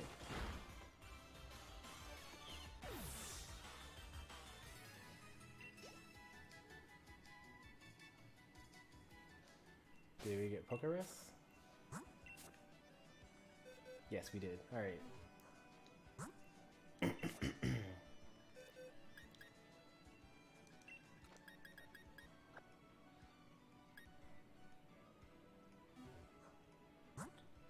So now that we have Pokerus,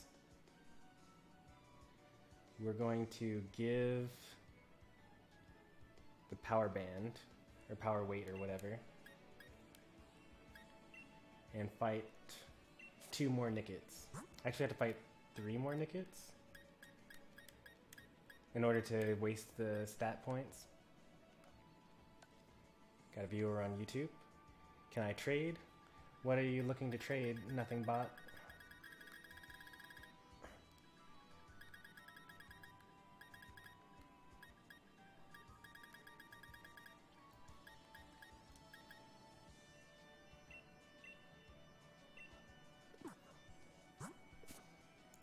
I need to double check, make sure this is speed.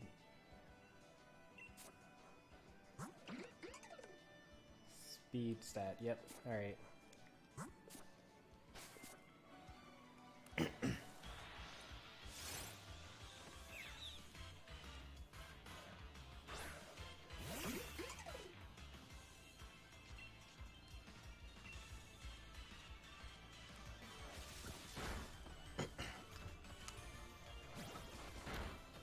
Now we're at 3.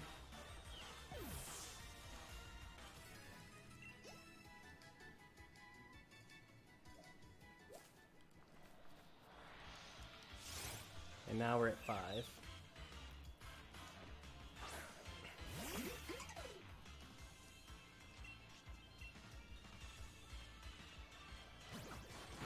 Alright, now we need to knock out 14. Actually, 15. We need to knock out 15 Rookies. And then we're done.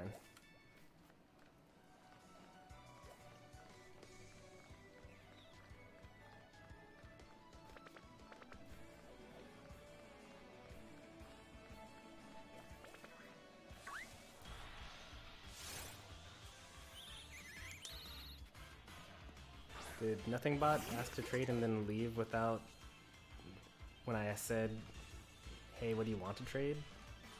Probably. Alright, we'll use up all of our Mega Drains.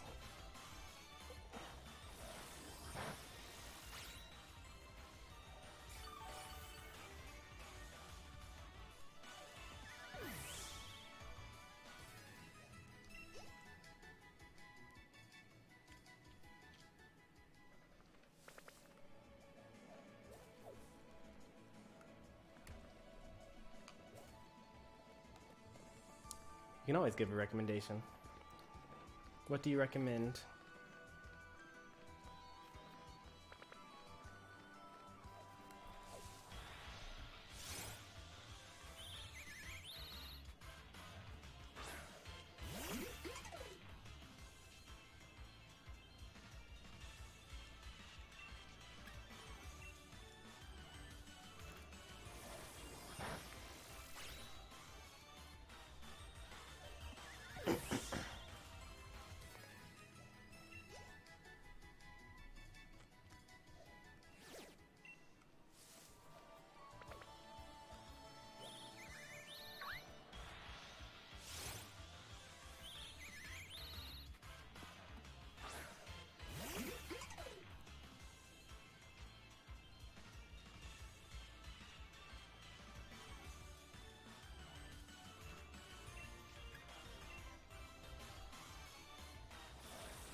Starting next month, try to stream something like Neverwinter.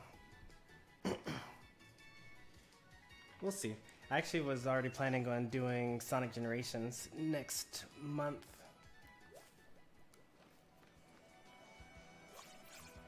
I don't know if my computer is actually good enough to handle streaming and also playing an MMO. But Neverwinter is kind of an old game, so...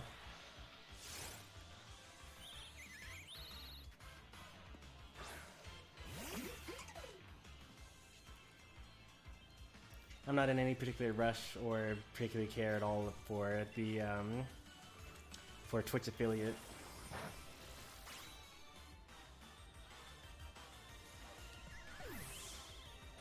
Streaming to YouTube as well as Twitch will pull more OG viewers away from Twitch and more towards YouTube. That's actually the goal. I actually have like almost 600 subs on YouTube. I don't really like Twitch in general because it I can't save the VODs indefinitely, at least. And like YouTube has like playlists and suggestions and end cards and things like that.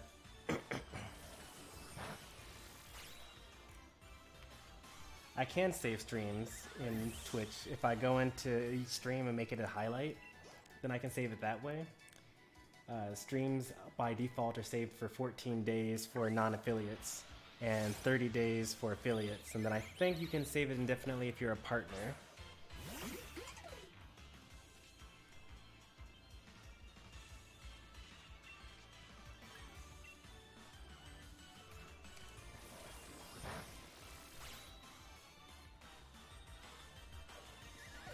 You should be able to see my past broadcasts. Like, you should see my Thursday stream on my channel.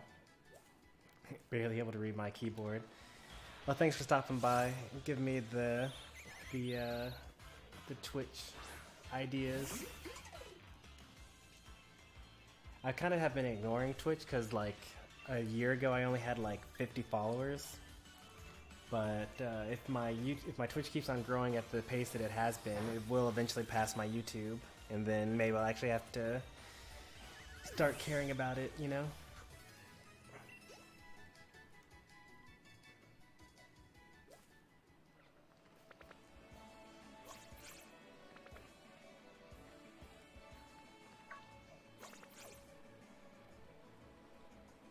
Have a good night.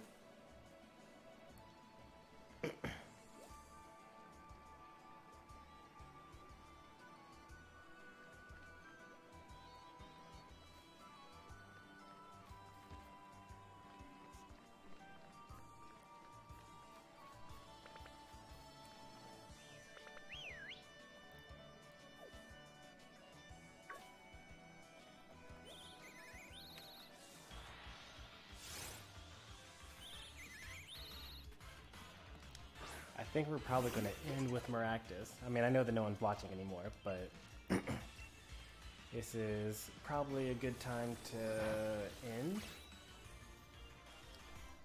Although, we will be pretty close to being done.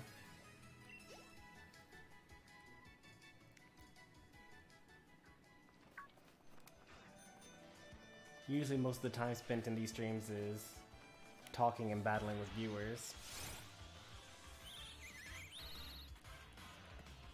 So maybe I will just finish up Shiinotic.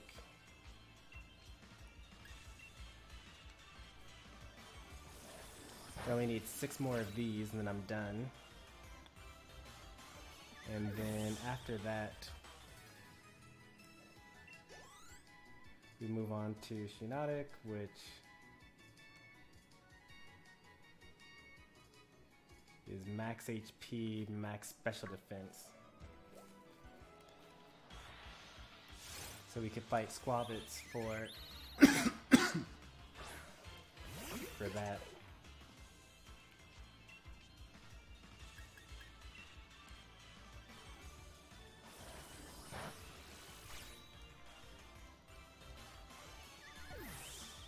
Because this is the last thing that I need in order to make my mono grass type team. Which unfortunately won't be ready by tomorrow, because if I'm going to be using the, oh wait, I have Pokerest, so actually I only need to put them in the box, or I only need to put them in the Pokejar for 12 hours. They'll be ready by tomorrow afternoon.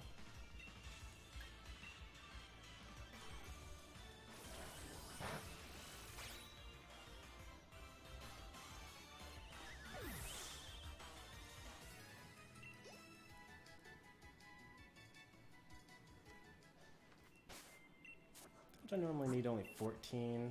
I normally need 14. So I'm going to do 13 and then check to see how many I have left. I did some wrong math somewhere along the way. I don't know where, but it's no good.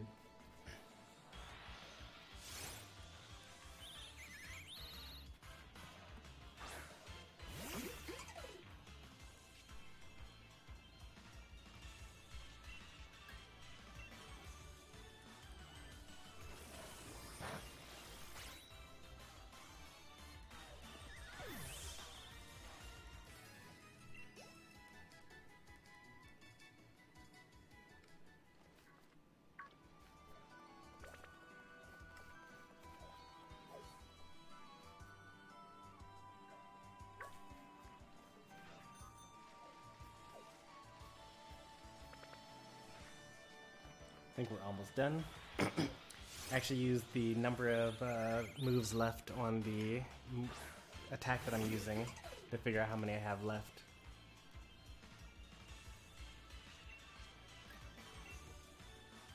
This is actually the last one, I think. It'll be close. Like, I think that I might have... I'm either at capacity now, or I'm at within 18, and I have to do one extra anyway.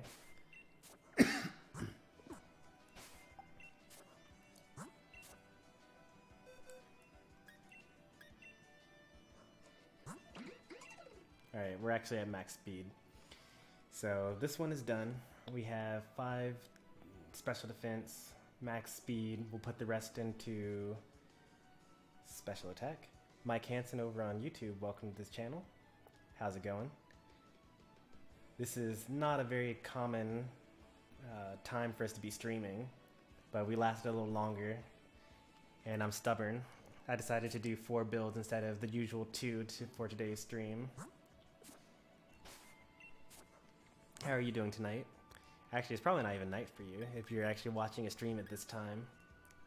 It's like past midnight for me personally. Special attack is Power Lens. And then Shiinotic is this also special attack? Nope, it is not. Which means we can just go straight into the Poké Job here.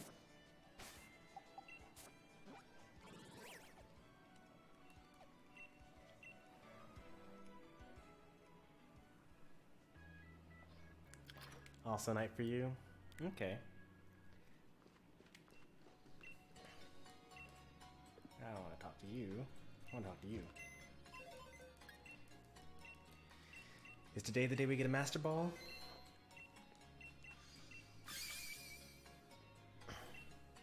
Nope. Sad days.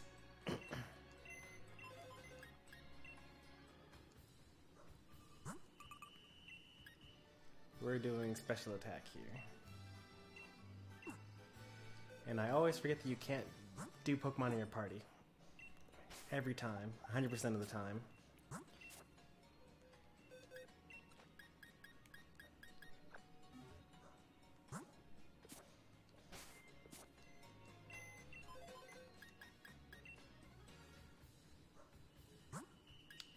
Nope, we're not doing speed, we're doing special attack. Maractus with Poké Rest, Power Lens, gets done in 12 hours.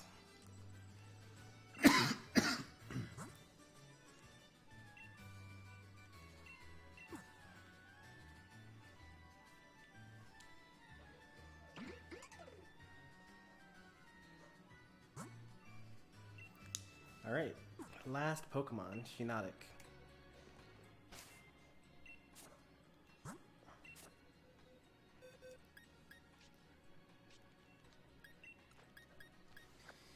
This is max HP, max special defense, right? Yep, max HP, max special defense. Some wasted stats into defense.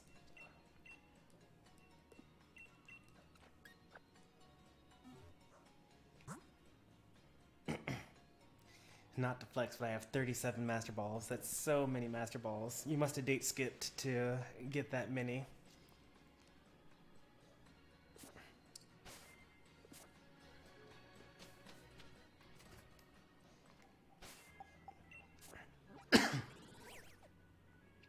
Because I have like 300 different IDs in my boxes.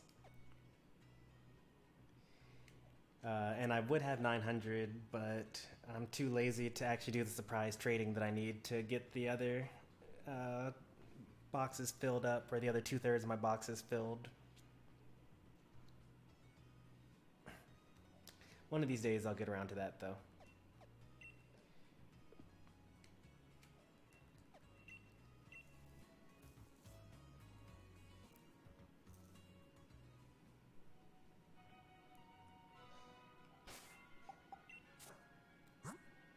All right.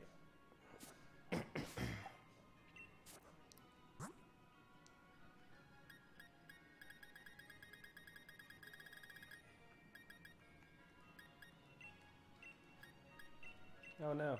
I wanted to do a 10, but that's okay.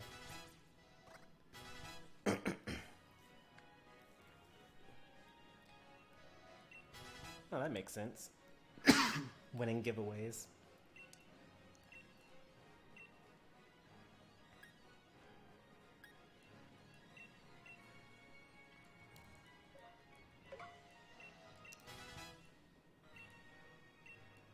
One day I'll have enough Master Balls to actually do giveaways myself.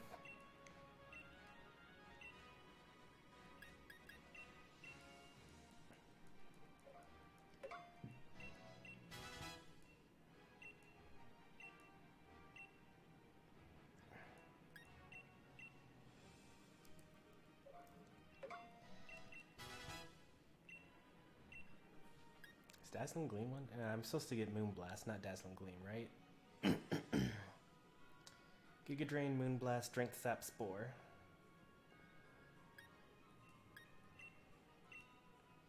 I know I just said I'm supposed to have Spore, but I need to have more attacking moves for now.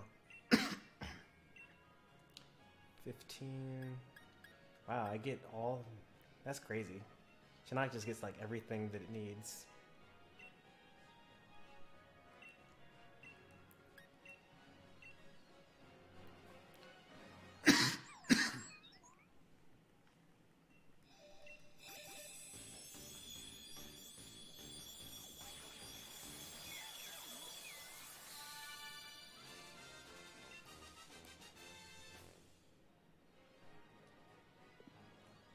So we need 6 of these guys.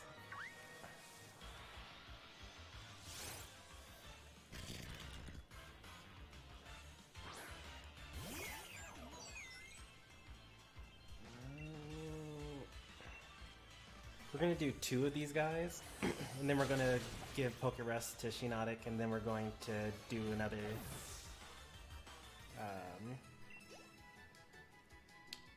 2 after that, instead of doing 4 battles.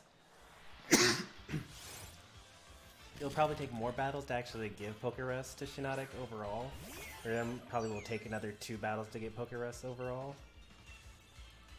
But it'll make it faster than trying to get Pokerest once we get to Route 2 anyway.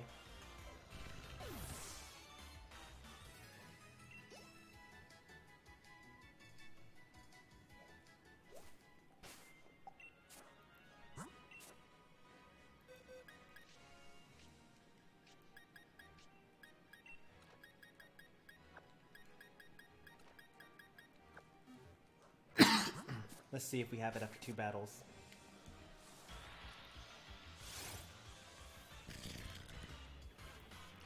Now, one thing I don't know, I only just now thought of this, but when you get Pokerest in a battle, do you get the double IVs do you get the double EVs at that point in time?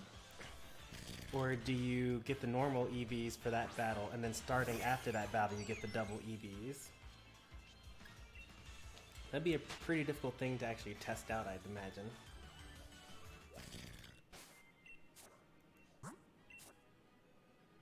Still don't have it. It's messed up. The RNG is not with me tonight.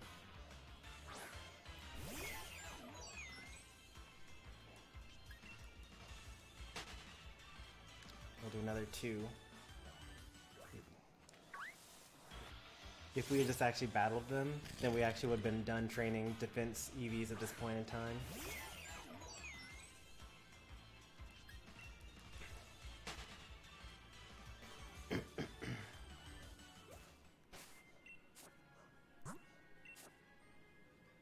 There we go.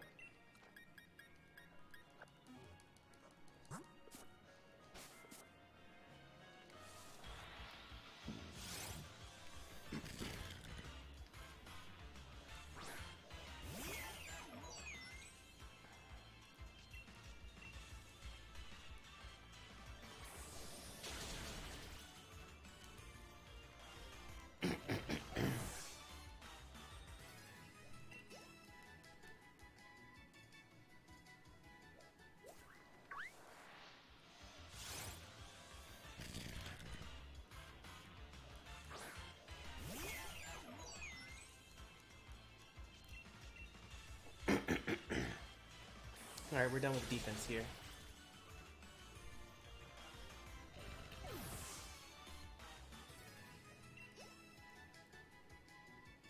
Let's do HP next.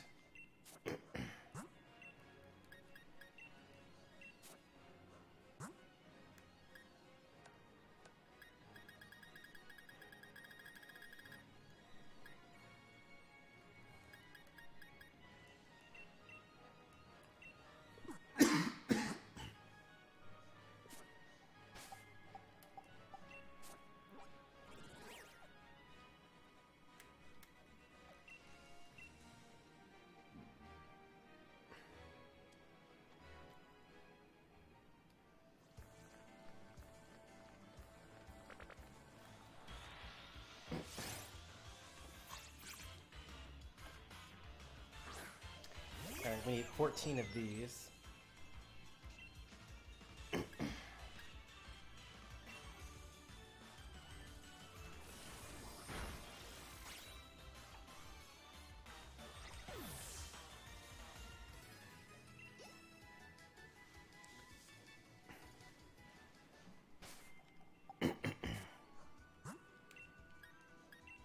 Gonna make things a little bit faster by rearranging these moves. That way I can just keep mashing A.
I suppose that since I'm going for max special defense, I could also fight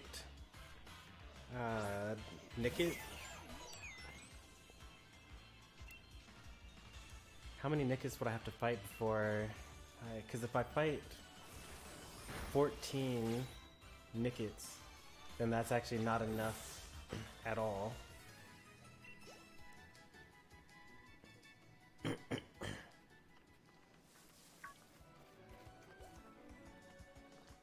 I'll have to think about that before I do that, because I don't want to miscount stuff. Is Yamper HP?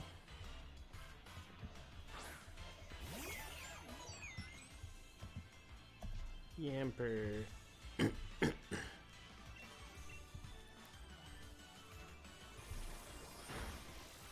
Yamper is an HP Pokemon. So I can actually knock out Yamper as well as Squavits.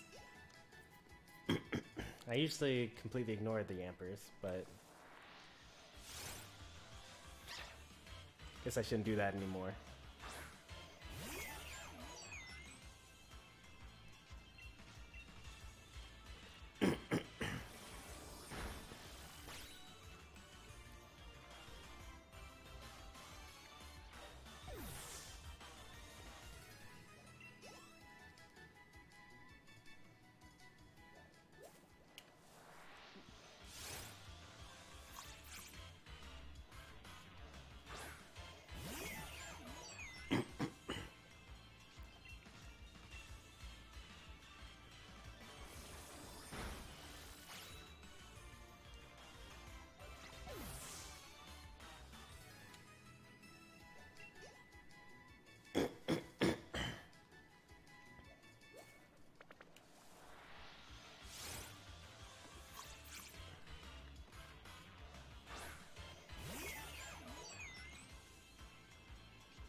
I almost ran into that, thinking it might be Squavit.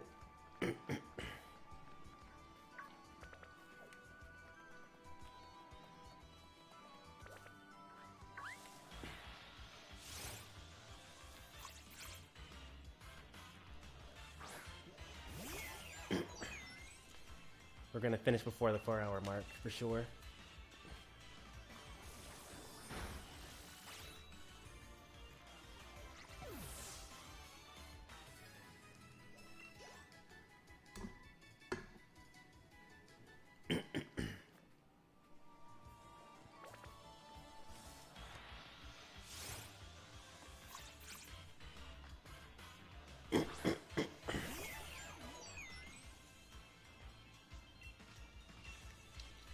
5 more. 4 more.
After this, one more battle with a Squavit or a Yamper. And then we put Shiinotic in the Pokejob for 12 hours.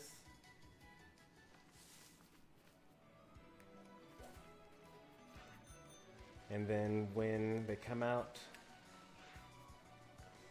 they will be max invested.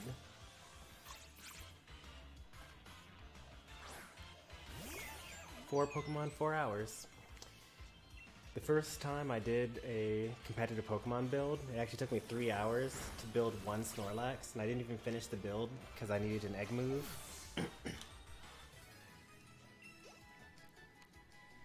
And a lot of this time was actually spent battling with viewers and chatting and stuff.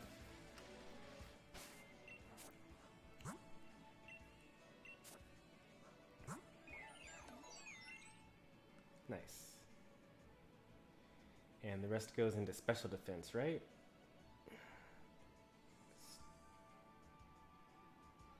Yep, special defense.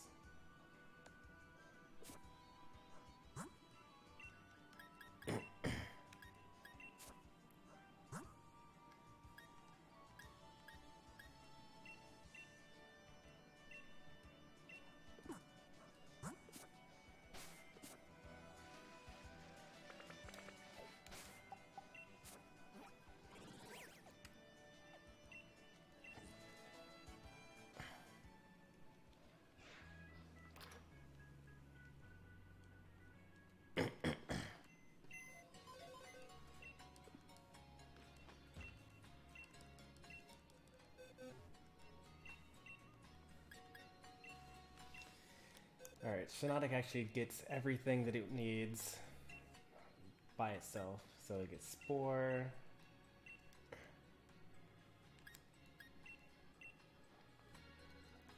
gets Giga Drain, gets Moonblast. It just like comes naturally good.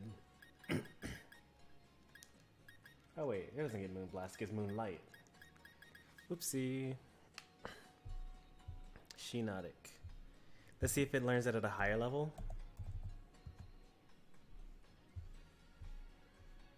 Shiinotic does learn Moonblast. At level 56 though. At level 50. I need 3 more levels.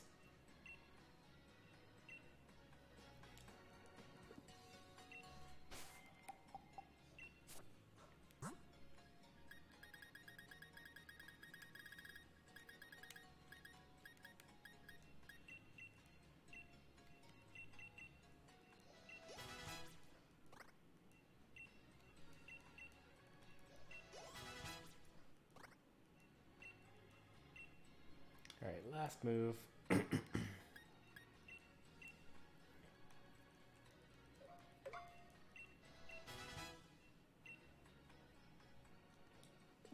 Alright, build complete.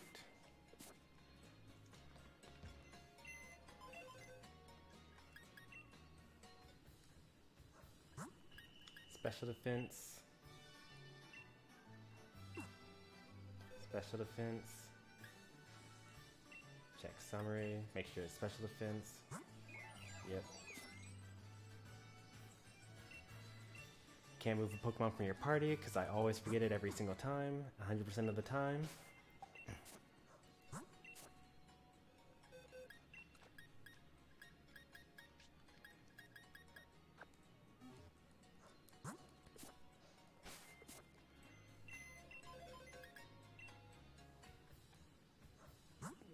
Alright, final thing for the stream. Special defense. Make sure that's special defense. Special defense, yep. It takes so many berries to untrain these Pokemon. Like, it's really not worth it. Like, you may as well just start over. It takes less effort.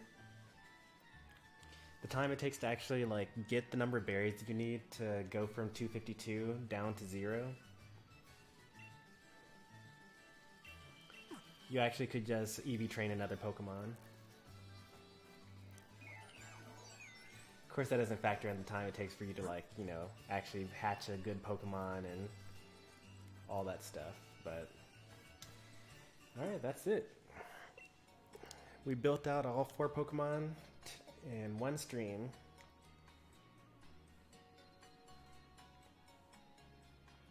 One of these days, we'll actually get up to 6 once I'm even faster. I think that, I don't know, it's kind of a trade-off, you know? Because I could have said no when viewers were like, hey, you want to join my raid earlier? Hey, do you want to do some battles?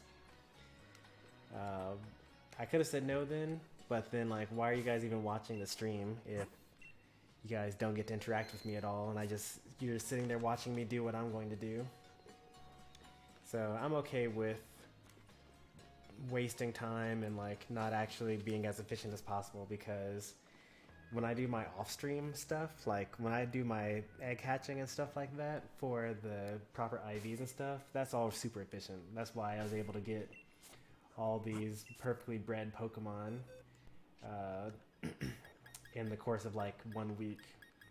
Some of them aren't perfectly bred because you can't breed Gigantamax Pokemon.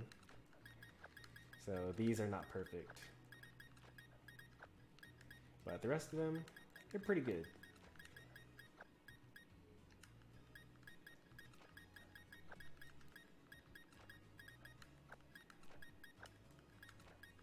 Oh, and I also can't breed Alolan Vulpix.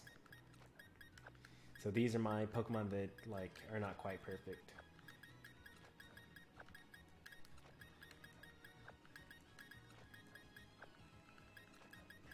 Oh, I also can't breed Alolan Diglett either. Mostly perfect.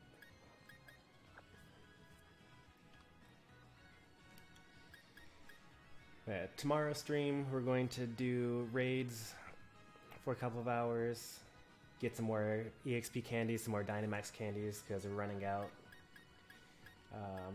We're going to do some battles with people that want to do the battles. And just have fun with it, you know?